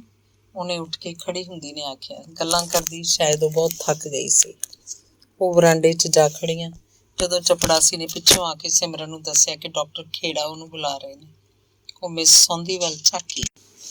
ਕੋਈ ਗੱਲ ਨਹੀਂ, ਜਾ, ਮੈਂ ਲਾਇਬ੍ਰੇਰੀ ਚੱਲਦੀ ਹਾਂ, ਕੁਝ ਕਿਤਾਬਾਂ ਦੇਖਣੀਆਂ ਨੇ, ਉੱਥੇ ਆ ਜਾਈਂ, ਫਿਰ ਚਾਹ ਪੀ ਲਾਂਗੇ, ਉਹਨੇ ਹੱਸ ਕੇ ਆਖਿਆ। ਗੁੱਡ ਮਾਰਨਿੰਗ ਸਰ, ਸਿਮਰਨ ਨੇ ਖੇੜੇ ਦੇ ਕਮਰੇ 'ਚ ਜਾ ਕੇ ਆਖਿਆ। ਬੈਠੋ, ਉਹਨੇ ਉਸੇ ਤਰ੍ਹਾਂ ਕਾਗਜ਼ ਉੱਪਰ ਕੁਝ ਲਿਖਦਿਆਂ ਆਖਿਆ। ਉਹ ਸਾਹਮਣੇ ਵਾਲੀ ਕੁਰਸੀ ਉੱਪਰ ਬੈਠ ਗਈ। ਡਾਕਟਰ ਖੇੜਾ ਉਸੇ ਤਰ੍ਹਾਂ ਕਾਗਜ਼ ਉੱਪਰ ਕੁਝ ਲਿਖਦੇ ਰਹੇ। 2-3 ਮਿੰਟ ਗੁਜ਼ਰ ਗਏ। ਸਿਮਰਨ ਕਮਰੇ ਦੀਆਂ ਖਾਲੀ ਕੰਧਾਂ ਵੱਲ ਝਾਕੀ ਤੇ ਫਿਰ ਡਾਕਟਰ ਖੇੜੇ ਵੱਲ। ਨਾ ਹਾਥੀ ਉੱਡ ਸਕਦਾ, ਨਾ ਮੱਛੀ ਤੁਰ ਸਕਦੀ ਹੈ ਤੇ ਨਾ ਕਾਂ ਤੈਰ ਸਕਦਾ। ਉਹਨੂੰ ਮਿਸ ਸੌਂਦੀ ਦੀ ਆਖੀ ਗੱਲ ਯਾਦ ਆ ਗਈ। ਕੁਝ ਚਿਰ ਮਗਰੋਂ ਹੱਥਲਾ ਕਾਗਜ਼ ਪਰਾਂ ਰੱਖ ਡਾਕਟਰ ਖੇੜਾ ਸਿਮਰਨ ਵੱਲ ਝਾਕਿਆ। ਤੁਸੀਂ ਆਪਣਾ ਕੰਮ ਲਿਆਂਦਾ? ਉਹਨੇ ਗੰਭੀਰ ਆਵਾਜ਼ 'ਚ ਪੁੱਛਿਆ। ਨਹੀਂ ਸਰ। ਇਸ ਤਰ੍ਹਾਂ ਕੰਮ ਨਹੀਂ ਚੱਲਣਾ, ਡਾਕਟਰ ਖੇੜੇ ਨੇ ਜ਼ਰਾ ਸਖਤ ਹੋ ਕੇ ਆਖਿਆ। ਸਿਮਰਨ ਨੇ ਕੋਈ ਉੱਤਰ ਨਾ ਦਿੱਤਾ। ਐਉਂ ਕਰਨਾ, ਨਹੀਂ ਤਾਂ ਸ਼ਾਮ ਨੂੰ ਘਰ ਆ ਜਾਣਾ, ਉਹ ਬੋਲਿਆ। ਨਹੀਂ ਸਰ, ਕੱਲ ਨੂੰ ਮੈਂ ਇੱਥੇ ਹੀ ਲੈ ਆਵਾਂਗੀ, ਉਹਨੇ ਜਾਨ ਛੁਡਾਉਣ ਵਾਂਗ ਆਖਿਆ। ਠੀਕ ਹੈ, ਕੱਲ ਨੂੰ ਇੱਥੇ ਹੀ ਲੈ ਆਉਣਾ। 12 ਤੋਂ 1 ਵਜੇ ਤੱਕ ਮੈਂ ਇੱਥੇ ਹੀ ਹੋਵਾਂਗਾ, ਡਾਕਟਰ ਖੇੜੇ ਨੇ ਜ਼ਰਾ ਤਿੱਖੀ ਆਵਾਜ਼ 'ਚ ਦੱਸਿਆ। ਅਗਲੇ ਦਿਨ 12 ਤੋਂ 1 ਵਜੇ ਤੱਕ ਡਾਕਟਰ ਖੇੜਾ ਆਪਣੇ ਕਮਰੇ 'ਚ ਨਹੀਂ ਸੀ। ਤੀਸਰੇ ਦਿਨ ਸਟਾਫ ਮੀਟਿੰਗ ਸੀ। ਚੌਥੇ ਦਿਨ ਐਤਵਾਰ। ਸੋਮਵਾਰ ਨੂੰ ਸਿਮਰਨ ਨੇ ਉਹਨੂੰ ਆਪਣਾ ਸਿਨੋਪਸਿਸ ਤੇ ਬਿਬਲੀਓਗ੍ਰਾਫੀ ਦੇ ਨਾਲ ਪਹਿਲੇ ਚੈਪਟਰ ਲਈ ਲਏ ਨੋਟਸ ਵਿਖਾਏ। ਇਹ ਸਭ ਕੁਝ ਮੈਨੂੰ ਬਹੁਤਾ ਠੀਕ ਨਹੀਂ ਲੱਗਿਆ, ਡਾਕਟਰ ਖੇੜੇ ਨੇ ਕਈ ਥਾਂ ਲਾਲ ਪੈਨਸਿਲ ਨਾਲ ਲਾਈਨਾਂ ਲਗਾਉਂਦਿਆਂ ਆਖਿਆ। ਤੁਸੀਂ ਦੱਸ ਦਿਓ ਫਿਰ ਕਿਵੇਂ ਕਰਨਾ, ਸਿਮਰਨ ਨੇ ਪੁੱਛਿਆ। ਸੋਚ ਲਵਾਂਗੀ, ਉਹਨੇ ਆਖਿਆ ਤੇ ਫਿਰ ਉਸ ਵੱਲ ਝਾਕ ਕੇ ਪੁੱਛਿਆ। MA ਕਿੱਥੋਂ ਕੀਤੀ ਸੀ? ਦਿੱਲੀ ਤੋਂ, ਸਿਮਰਨ ਨੇ ਦੱਸਿਆ। ਤੁਹਾਨੂੰ ਦਿੱਲੀ ਤੋਂ ਆ ਕੇ ਤਾਂ ਪਟਿਆਲਾ ਬਿਲਕੁਲ ਇੱਕ ਪਿੰਡ ਲੱਗਦਾ ਹੋਣਾ। ਸਿਮਰਨ ਨੇ ਕੋਈ ਉੱਤਰ ਨਾ ਦਿੱਤਾ। ਉੱਥੇ ਤਾਂ ਨਹਿਰੂ ਯੂਨੀਵਰਸਿਟੀ 'ਚ ਸੁਣਿਆ ਲੜਕੀਆਂ ਬਿਲਕੁਲ ਵੈਸਟਰਨ ਤਰੀਕੇ ਨਾਲ ਜਿਉਂਦੀਆਂ ਨੇ। ਕੁੜੀਆਂ ਵੀ ਉਸੇ ਤਰ੍ਹਾਂ ਮੁੰਡਿਆਂ ਵਾਂਗ ਸ਼ਰਾਬਾਂ ਪੀਂਦੀਆਂ ਨੇ, ਸਿਗਰਟਾਂ ਪੀਂਦੀਆਂ ਨੇ, ਰਾਤਾਂ ਨੂੰ ਸੜਕਾਂ ਤੇ ਘੁੰਮਦੀਆਂ ਨੇ। ਤੁਸੀਂ ਰਿਸਰਚ ਉੱਥੇ ਕਿਉਂ ਨਾ ਕੀਤੀ? ਡਾਕਟਰ ਖੇੜੇ ਨੇ ਸਿਮਰਨ ਵੱਲ ਧਿਆਨ ਨਾਲ ਦੇਖਦਿਆਂ ਪੁੱਛਿਆ। ਸਰ, ਹਰ ਤਰ੍ਹਾਂ ਦੇ ਲੋਕ ਹਰ ਥਾਂ ਹੀ ਹੁੰਦੇ ਨੇ, ਕਿਤੇ ਵੱਧ ਕਿਤੇ ਘੱਟ, ਸਿਮਰਨ ਨੇ ਆਖਿਆ। ਡਾਕਟਰ ਖੇੜੇ ਨੇ ਉਹਦੀ ਗੱਲ ਸ਼ਾਇਦ ਧਿਆਨ ਨਾਲ ਸੁਣੀ ਨਹੀਂ। ਆਖਣ ਲੱਗਿਆ, ਇੱਥੇ ਵੀ ਕੁਝ ਲੋਕ ਹਨ ਜੋ ਕੁਝ ਐਡਵਾਂਸਡ ਨਹੀਂ। ਉਹ 10-15 ਦਿਨ ਚੰਡੀਗੜ੍ਹ ਚਲੇ ਜਾਂਦੇ ਨੇ। ਘੰਟੇ ਦਾ ਤਾਂ ਸਾਰਾ ਰਾਹ ਹੈ। ਉੱਥੇ ਸਾਰਾ ਕੁਝ ਦਿੱਲੀ ਵਾਲਾ ਮਿਲ ਜਾਂਦਾ ਹੈ। ਕਦੇ ਚੱਲਣਾ ਹੋਇਆ ਤਾਂ ਦੱਸਣਾ, ਮੈਂ ਉੱਥੇ ਤੁਹਾਨੂੰ ਕੁਝ ਅੱਛੇ ਲੋਕਾਂ ਨਾਲ ਇੰਟਰੋਡਿਊਸ ਕਰਵਾ ਦਿਆਂਗਾ। ਅਸਲ 'ਚ ਤਾਂ ਸਰ ਅਸੀਂ ਪਟਿਆਲੇ ਨੂੰ ਹੀ ਬਿਲੋਂਗ ਕਰਦੇ ਹਾਂ। ਦਿੱਲੀ ਤਾਂ ਕੁਝ ਚਿਰ ਤੋਂ ਹੀ ਗਏ ਹਾਂ, ਸਿਮਰਨ ਨੇ ਆਖਿਆ। ਤੁਹਾਡੇ ਫਾਦਰ ਕੀ ਕੰਮ ਕਰਦੇ ਨੇ? ਪਤਾ ਨਹੀਂ ਕਿਉਂ ਡਾਕਟਰ ਖੇੜੇ ਨੇ ਵੀ ਸਿਮਰਨ ਕੋਲੋਂ ਪੁੱਛਿਆ। ਕੁਝ ਨਹੀਂ ਕਰਦੇ, ਉਹਨੇ ਦੱਸਿਆ। ਗੁਜ਼ਾਰਾ ਕਿਵੇਂ ਹੁੰਦਾ ਫਿਰ? ਮੈਂ ਤਾਂ ਆਪਣੇ ਮਾਮਾ ਜੀ ਕੋਲ ਰਹਿੰਦੀ ਹਾਂ, ਉਹਨੇ ਪਾਪਾ ਵਾਲੇ ਪਾਸਿਓਂ ਗੱਲ ਮੋੜਨ ਲਈ ਆਖਿਆ। ਮਾਮਾ ਜੀ ਕੀ ਕਰਦੇ ਨੇ? ਡਾਕਟਰ ਖੇੜੇ ਨੇ ਪੁੱਛਿਆ। ਕਰਨਲ ਨੇ, ਬੰਗਲਾਦੇਸ਼ ਦੀ ਲੜਾਈ 'ਚ ਉਹਨਾਂ ਦੀ ਲੱਤ 'ਚ ਗੋਲੀ ਲੱਗੀ ਸੀ, ਜਿਸ ਕਰਕੇ ਉਦੋਂ ਤੋਂ ਆਰਮੀ ਹੈੱਡਕੁਆਟਰ ਦਿੱਲੀ 'ਚ ਹੀ ਪੋਸਟਡ ਨੇ। ਫਿਰ ਤਾਂ ਉਹ ਕੈਂਟੀਨ ਤੋਂ ਸਸਤੀ ਰੰਮ ਲੈ ਸਕਦੇ ਹੋਣਗੇ, ਦੱਸਣਾ ਜਦੋਂ ਆਏ। ਸਿਮਰਨ ਨੇ ਕੋਈ ਹੁੰਗਾਰਾ ਨਾ ਭਰਿਆ। ਤੁਹਾਡਾ ਨਾਮ ਬੜਾ ਖੂਬਸੂਰਤ ਹੈ। ਉਂਝ ਤਾਂ ਤੁਸੀਂ ਆਪ ਵੀ ਬਹੁਤ ਖੂਬਸੂਰਤ ਹੋ। ਬਹੁਤ ਘੱਟ ਲੜਕੀਆਂ ਹੁੰਦੀਆਂ ਨੇ ਜੋ ਖੂਬਸੂਰਤ ਵੀ ਹੋਣ ਤੇ ਇੰਟੈਲੀਜੈਂਟ ਵੀ। ਦੇਖਾਂ ਤੁਹਾਡਾ ਹੱਥ, ਤੁਹਾਡੀ ਕਿਸਮਤ ਦੇਖੀ, ਉਹਨੇ ਆਪਣੀ ਕੁਰਸੀ ਚੁੱਕ ਕੇ ਸਿਮਰਨ ਦੇ ਕੋਲ ਕਰਦਿਆਂ ਆਖਿਆ। ਸਰ, ਮੈਂ ਪਾਮਿਸਟਰੀ 'ਚ ਯਕੀਨ ਨਹੀਂ ਰੱਖਦੀ, ਨਾਲੇ ਲਾਇਬ੍ਰੇਰੀ 'ਚ ਮੈਡਮ ਸੌਂਦੀ ਮੈਨੂੰ ਉਡੀਕਦੇ ਹੋਣਗੇ, ਸਿਮਰਨ ਨੇ ਖੜੀ ਹੁੰਦੀ ਨੇ ਆਖਿਆ। ਦੇਖੋ, ਮੈਡਮ ਸੌਂਦੀ ਦੇ ਚੱਕਰਾਂ 'ਚ ਤੁਸੀਂ ਬਹੁਤਾ ਨਾ ਪਾਓ। ਉਹ ਸਟੂਡੈਂਟਸ ਨੂੰ ਗਾਈਡ ਕਰਨ ਦੀ ਥਾਂ ਮਿਸ ਗਾਈਡ ਕਰਦੇ ਨੇ। ਨਾ ਵਿਆਹ ਕੀਤਾ, ਨਾ ਬੱਚੇ ਨੇ, ਨਾ ਕੋਈ ਪ੍ਰਮੋਸ਼ਨ ਲਈ ਹੈ, ਨਾ ਕੋਈ ਅਫੇਅਰ ਕੀਤਾ। ਉਹਦੀ ਜ਼ਿੰਦਗੀ 'ਚ ਅਚੀਵ ਵੀ ਕੀ ਕੀਤਾ? ਤੁਸੀਂ ਕੰਮ ਸੀਰੀਅਸਲੀ ਕਰਨਾ ਹੈ ਤਾਂ ਹਰ 15 ਦਿਨਾਂ ਮਗਰੋਂ ਮੈਨੂੰ ਆਪਣਾ ਕੰਮ ਵਿਖਾਉਣਾ ਹੈ। ਹਰ 3 ਮਹੀਨੇ ਮਗਰੋਂ ਯੂਨੀਵਰਸਿਟੀ ਨੂੰ ਤੁਹਾਡੀ ਪ੍ਰੋਗਰੈਸ ਰਿਪੋਰਟ ਭੇਜਣੀ ਹੁੰਦੀ ਹੈ। ਠੀਕ ਰਿਪੋਰਟ ਨਾ ਜਾਣ ਉੱਤੇ ਤੁਹਾਡਾ ਸਕਾਲਰਸ਼ਿਪ ਬੰਦ ਹੋ ਸਕਦਾ ਹੈ। ਖੇੜੇ ਨੇ ਇੱਕੋ ਸਾਹ ਕਿੰਨਾ ਹੀ ਕੁਝ ਆਖ ਦਿੱਤਾ। ਬਿਨਾਂ ਕੋਈ ਉੱਤਰ ਦਿੱਤਿਆਂ ਸਿਮਰਨ ਕਮਰੇ ਤੋਂ ਬਾਹਰ ਆ ਗਈ। ਉਸ ਦਿਨ ਕੁਝ ਅਜੀਬ ਜਿਹੀ ਬੇਚੈਨੀ ਨਾਲ ਉਹ ਘਰ ਪਰਤੀ। ਉਸ ਦਿਨ ਉਹਨੂੰ ਆਪਣੀ ਮੰਮੀ ਵੀ ਬਹੁਤ ਯਾਦ ਆਈ ਤੇ ਪਾਪਾ ਵੀ। ਉਹਦੀ ਇਹ ਬੇਚੈਨੀ ਉਹਦੇ ਮਾਮਾ ਜੀ ਤੱਕ ਪਤਾ ਨਹੀਂ ਕਿਵੇਂ ਪਹੁੰਚ ਗਈ। ਰਾਤ ਨੂੰ ਅਖੀਰੀ ਬੱਸ ਜਿਹੜੀ ਦਿੱਲੀ ਤੋਂ 5:30 ਵਜੇ ਚੱਲਦੀ ਸੀ, ਪਟਿਆਲੇ 11:30 ਵਜੇ ਪਹੁੰਚਦੀ ਸੀ, ਉਸ ਉੱਪਰ ਉਹ ਆ ਗਏ। ਛੱਡ ਪਰੇ ਰਿਸਰਚ ਨੂੰ 400 ਰੁਪਈਆ ਮਹੀਨਾ ਮੇਰੇ ਕੋਲ ਹੀ ਲੈ ਲਿਆ ਕਰੇ। ਉਹਨਾਂ ਹੱਥ ਮੂੰਹ ਧੋ ਕੇ ਰੋਟੀ ਖਾਣ ਲੱਗਿਆ ਸਿਮਰਨ ਨੂੰ ਆਖਿਆ। ਸਿਮਰਨ ਨੇ ਕੋਈ ਉੱਤਰ ਨਾ ਦਿੱਤਾ। ਮਾਂ ਵਰਗੀ ਜਿੱਦਣ ਹੈ, ਭਾਵੇਂ ਜਾਨ ਚਲੀ ਜਾਵੇ, ਜਿਹੜੀ ਗੱਲ ਠੀਕ ਮੰਨੂ ਕਰਕੇ ਹਟੂ, ਬੇਜੀ ਨੇ ਸਹਿਜ ਸੁਭਾਈ ਆਖਿਆ। ਉਹ ਤੋਂ ਪਿੱਛੋਂ ਕਿੰਨਾ ਹੀ ਚਿਰ ਆਪਣੇ ਵਰਗੀ ਆਖੀ ਜਾਣ ਵਾਲੀ ਉਹ ਆਪਣੀ ਮਾਂ ਬਾਰੇ ਸੋਚਦੀ ਰਹੀ। ਅੰਗ 5ਵਾਂ। ਸਵੇਰੇ ਸਿਮਰਨ ਦੇ ਮਾਮਾ ਜੀ ਨੇ ਆਖਿਆ, ਮੈਂ ਸਿਰਫ ਅੱਜ ਦੀ ਛੁੱਟੀ ਲੈ ਕੇ ਤੁਹਾਨੂੰ ਲੈਣ ਆਇਆ। ਚੱਲਦੇ ਆਂ ਬੇਜੀ, ਸਿਮਰਨ ਨੇ ਜਦੋਂ ਆਖਿਆ ਮਾਮਾ ਜੀ ਖੁਸ਼ ਹੋ ਗਏ। ਨਾਲੇ ਤੇਰੇ ਮਾਮੀ ਜੀ ਆਖਦੇ ਸੀ ਸਿਮਰਨ ਨਾਲ ਸਲਾਹ ਵੀ ਕਰਨੀ ਹੈ। ਕਿਸੇ ਨੇ ਇੱਕ ਲੜਕਾ ਵੀ ਦੱਸਿਆ ਏਅਰ ਇੰਡੀਆ 'ਚ ਪਾਇਲਟ ਹੈ। ਉਹਦੇ ਮਾਮਾ ਜੀ ਨੇ ਇਹ ਵੀ ਦੱਸਿਆ ਪਾਇਲਟ ਕੀ ਹੁੰਦਾ? ਬੇਜੀ ਨੇ ਉਤਸੁਕਤਾ ਨਾਲ ਪੁੱਛਿਆ। ਪਾਇਲਟ ਹੁੰਦਾ ਬੇਜੀ ਜਹਾਜ਼ਾਂ ਦਾ ਡਰਾਈਵਰ। ਸਿਮਰਨ ਨੇ ਹੱਸ ਕੇ ਜਦੋਂ ਆਖਿਆ, ਬੇਜੀ ਸੀਰੀਅਸ ਹੋ ਗਏ। ਬੋਲੇ, ਲੈ ਕੋਈ ਚੰਗਾ ਟਿਕਾਣਾ ਦੇਖਾਂਗੇ। ਏਡੇ ਘਰ ਦੀ ਧੀ ਤੇ ਫਿਰ ਵਿੱਚ ਹੀ ਰੁਕ ਗਏ। ਸ਼ਾਇਦ ਉਹਨਾਂ ਨੂੰ ਯਾਦ ਆ ਗਿਆ ਸੀ, ਧੀ ਤਾਂ ਉਹ ਕਿਸੇ ਘਰ ਦੀ ਵੀ ਨਹੀਂ ਸੀ, ਇਸ ਘਰ ਦੀ ਤਾਂ ਉਹ ਦੋਹਤੀ ਸੀ। ਪਾਇਲਟ ਦੀ ਬੇਜੀ 4000 ਰੁਪਏ ਮਹੀਨਾ ਤਨਖਾਹ ਹੁੰਦੀ ਹੈ। ਬਾਹਰਲੇ ਮੁਲਕਾਂ ਦੀ ਸੈਰ ਵੱਖਰੀ। ਉਹਦੇ ਮਾਮਾ ਜੀ ਨੇ ਦਲੀਲ ਦਿੱਤੀ। ਪਰ ਮੁੰਡਾ ਹੈ ਕਿਸ ਖਾਨਦਾਨ ਦਾ? ਬੇਜੀ ਪੁੱਛ ਰਹੇ ਸਨ। ਕਿਸੇ ਦਾ ਵੀ ਹੋਵੇ, ਖਾਨਦਾਨ ਤੋਂ ਆਪਾਂ ਕੀ ਲੈਣਾ? ਅੰਬ ਦੇ ਰੁੱਖ ਨੂੰ ਲੱਗਦੇ ਨੇ, ਅੱਕ ਦੇ ਬੂਟੇ ਨੂੰ ਨਹੀਂ, ਬੇਜੀ ਨੇ ਦਲੀਲ ਦਿੱਤੀ। ਮੁੰਡਾ ਜੱਚ ਗਿਆ ਤਾਂ ਖਾਨਦਾਨ ਦਾ ਵੀ ਪਤਾ ਕਰ ਲਾਂਗੇ, ਸਿਮਰਨ ਦੇ ਮਾਮਾ ਜੀ ਬੋਲੇ। ਗਲਤ ਗੱਲ ਹੈ, ਪਹਿਲਾਂ ਖਾਨਦਾਨ ਪਤਾ ਕਰੋ। ਖਾਨਦਾਨ ਜੇ ਖਰਾ ਹੋਇਆ ਫਿਰ ਮੁੰਡੇ ਨੂੰ ਦੇਖਿਓ। ਮੁੰਡੇ ਨੂੰ ਵੇਖ ਕੇ ਤਾਂ ਬਸ ਇਹੀ ਪਤਾ ਲੱਗੂ ਨਾ ਵੀ ਮੁੰਡਾ ਗੋਰਾ ਹੈ ਕਾਲਾ। ਬਾਕੀ ਉਹ ਕੀ ਹੈ ਉਹ ਤਾਂ ਉਹਦੇ ਅੱਗੇ ਪਿੱਛੇ ਨੂੰ ਜਾਣ ਕੇ ਪਤਾ ਲੱਗੂਗਾ, ਬੇਜੀ ਨੇ ਦਲੀਲ ਦਿੱਤੀ। ਇਉਂ ਕੀ ਪਤਾ ਲੱਗਦਾ ਬੇਜੀ? ਚੰਗੇ ਖਾਨਦਾਨਾਂ ਦੇ ਬਥੇਰੇ ਮੁੰਡੇ ਨਲਾਇਕ ਨਿਕਲ ਜਾਂਦੇ ਨੇ ਤੇ ਮਾੜਿਆਂ ਦੇ ਚੰਗੇ ਜੰਮ ਪੈਂਦੇ ਨੇ। ਸਿਮਰਨ ਦੇ ਮਾਮਾ ਜੀ ਨੇ ਬੇਜੀ ਦੀ ਦਲੀਲ ਨੂੰ ਕੱਟਦਿਆਂ ਆਖਿਆ, ਹਾਂ, ਚੰਗੇ ਖਾਨਦਾਨ ਦੇ ਨਲਾਇਕ ਨਿਕਲ ਜਾਂਦੇ ਨੇ ਜਦੋਂ ਉਹਨਾਂ ਦੇ ਕੋਈ ਮਾੜੇ ਖਾਨਦਾਨ ਦੀ ਆ ਜਾਂਦੀ ਹੈ, ਤੇ ਐਵੇਂ ਮਾੜਿਆਂ ਦੇ ਚੰਗੇ ਹੋ ਜਾਂਦੇ ਨੇ ਜਦੋਂ ਭੁੱਲ ਭੁਲੇਖੇ ਕਿਸੇ ਚੰਗੇ ਖਾਨਦਾਨ ਦੀ ਧੀ ਉਹਨਾਂ ਦੀ ਵਿਆਹੀ ਜਾਂਦੀ ਹੈ। ਇਸੇ ਕਰਕੇ ਤਾਂ ਪੁਰਾਣੇ ਲੋਕ 4 ਪੀੜ੍ਹੀਆਂ ਦੇਖਦੇ ਹੁੰਦੇ ਸੀ, ਬੇਜੀ ਨੇ ਸਮਝਾਇਆ। ਤੁਸੀਂ ਸਿਮਰਨ ਤੋਂ ਤਾਂ ਪੁੱਛ ਲਓ, ਕੀ ਪਤਾ ਇਹਨੂੰ ਆਪ ਹੀ ਕੋਈ ਪਸੰਦ ਹੋਵੇ, ਉਹਦੇ ਮਾਮਾ ਜੀ ਨੇ ਮਜ਼ਾਕ ਵਾਂਗ ਆਖਿਆ। ਆਪ ਪਸੰਦ ਕਰੂ, ਮਾਂ ਵਾਂਗ ਭੁਗਤੂ। ਨਾਲੇ ਪਸੰਦ ਕਰਨ ਨੂੰ ਉੱਥੇ ਯੂਨੀਵਰਸਿਟੀ 'ਚ ਜਾਂ ਪੜ੍ਹਨ ਵਾਲੇ ਹੁੰਦੇ ਨੇ ਜਾਂ ਪੜ੍ਹਾਉਣ ਵਾਲੇ, ਦੋਵੇਂ ਕਿਸੇ ਕੰਮ ਦੇ ਨਾ। ਬੇਜੀ ਨੇ ਪਤਾ ਨਹੀਂ ਕੀ ਯਾਦ ਕਰਕੇ ਤੇ ਕੀ ਸੋਚ ਕੇ ਇਹ ਗੱਲ ਆਖੀ।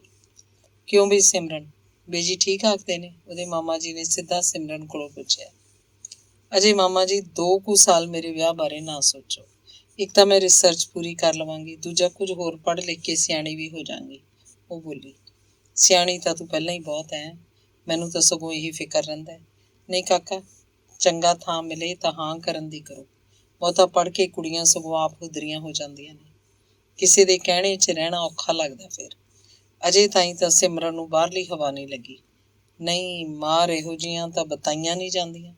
ਬੇਜੀ ਆਪੇ ਸਭ ਕੁਝ ਆਖੀ ਜਾ ਰਹੇ ਸੀ।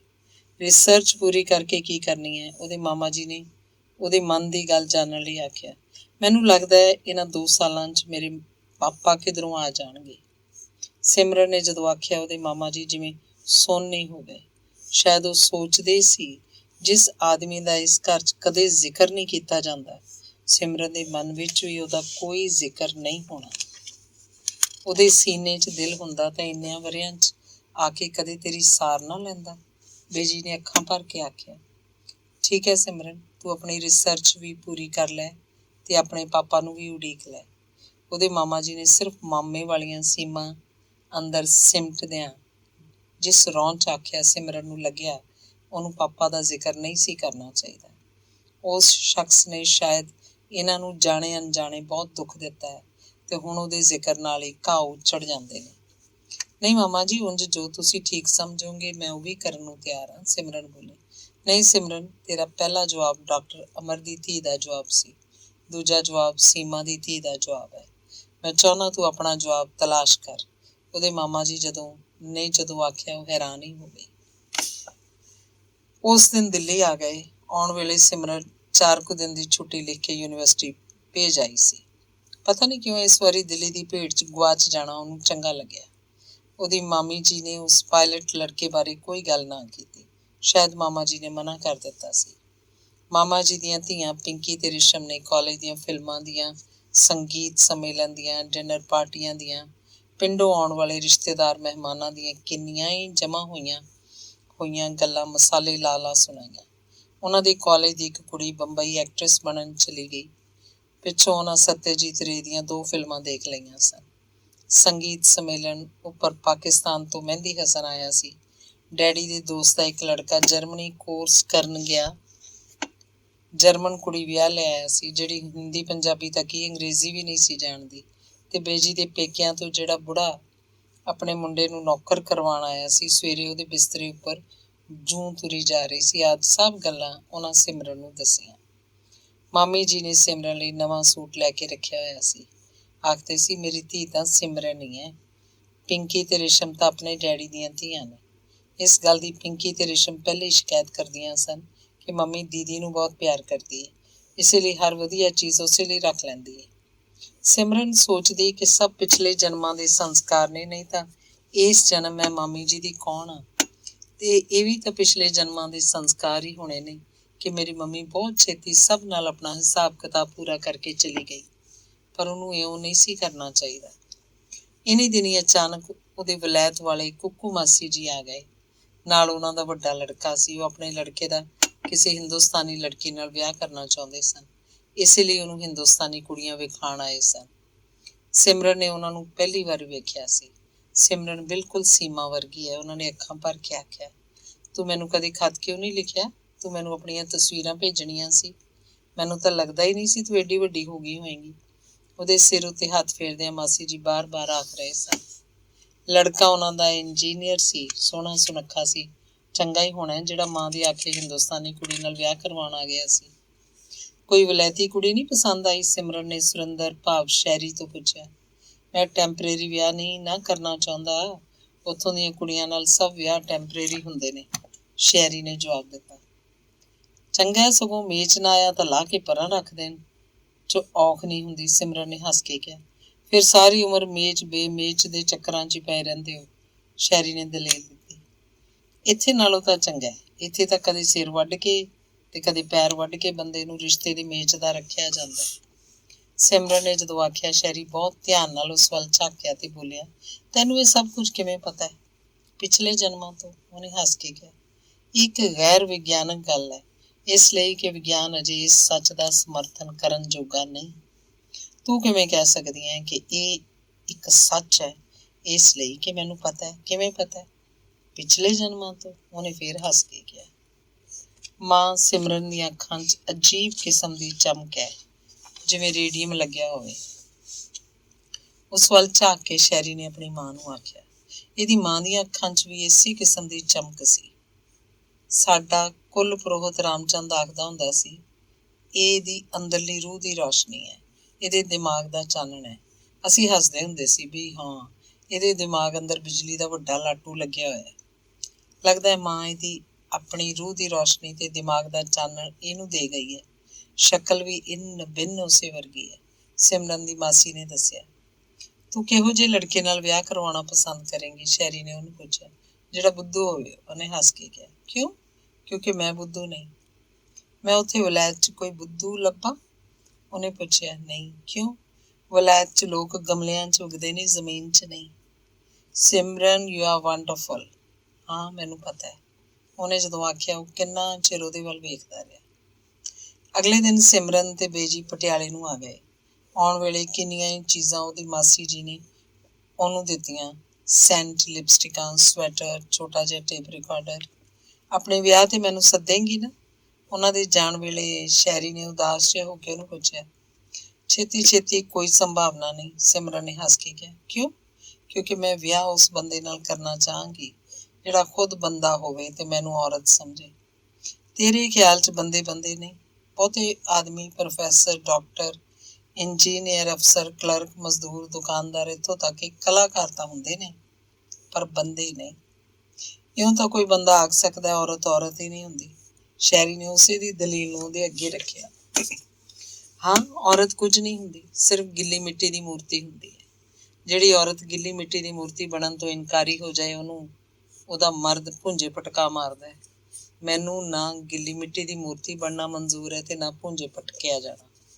ਇਹ ਸਭ ਤੈਨੂੰ ਕਿਵੇਂ ਪਤਾ ਹੈ? ਸ਼ੈਰੀ ਨੇ ਪੁੱਛਿਆ। ਪਿਛਲੇ ਜਨਮਾਂ ਤੋਂ, ਸਿਮਰਨ ਨੇ ਹੱਸ ਕੇ ਆਖਿਆ। ਇਹਦਾ ਮਤਲਬ ਹੈ ਸਾਰੀ ਉਮਰ ਇਕੱਲੀ ਕੱਟ ਦੇਂਗੀ? ਘੱਟ ਤੋਂ ਘੱਟ ਆਪਣੇ ਆਪ ਦਾ ਸਾਥ ਤਾਂ ਹੋਏਗਾ। ਇਹ ਸੁਣ ਕੇ ਸ਼ੈਰੀ ਸੋਚਾਂ ਜੀਆਂ 'ਚ ਪੈ ਗਿਆ। ਇਹ ਤੋਂ ਮਗਰੋਂ 1 ਮਹੀਨਾ ਉਹਦੀ ਮਾਸੀ ਤੇ ਸ਼ੈਰੀ ਇੰਡੀਆ ਰਹੇ। ਕਈ ਕੁੜੀਆਂ ਦੇਖੀਆਂ, ਪਰ ਸ਼ੈਰੀ ਦੀ ਕੋਈ ਲੜਕੀ ਪਸੰਦ ਨਹੀਂ ਸੀ ਆਈ। ਉਹ ਬਿਨਾਂ ਵਿਆਹ ਕੀਤੇ ਹੀ ਪਰਤ ਗਿਆ। ਸਿਮਰਨ ਨੂੰ ਪਤਾ ਸੀ ਉਹਨੂੰ ਕੋਈ ਵੀ ਕੁੜੀ ਪਸੰਦ ਨਹੀਂ ਆਏਗੀ।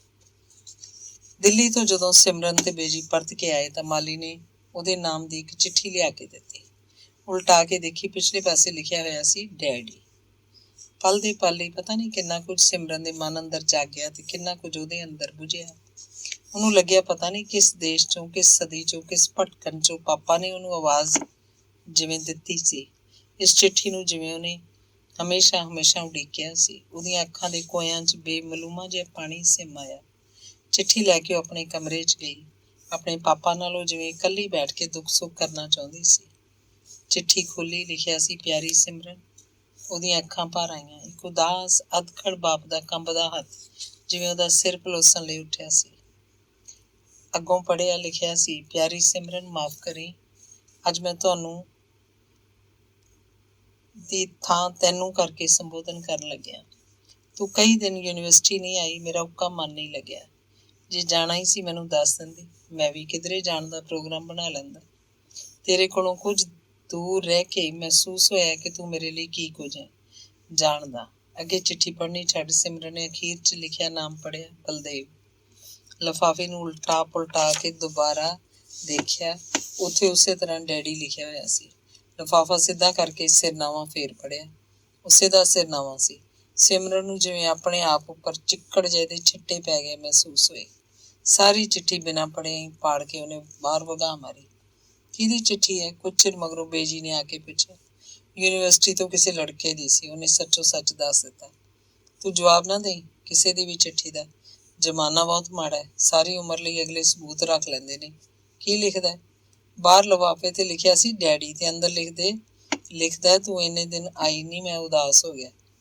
ਕਿਸੇ ਦੀਆਂ ਗੱਲਾਂ 'ਚ ਨਾ ਆ ਜਾਈਂ। ਅੱਜ ਕੱਲ੍ਹ ਦੇ ਲੋਕ ਕਹਿੰਦੇ ਕੁਛ ਨੇ, ਕਮਾਉਂਦੇ ਕੁਛ ਨੇ।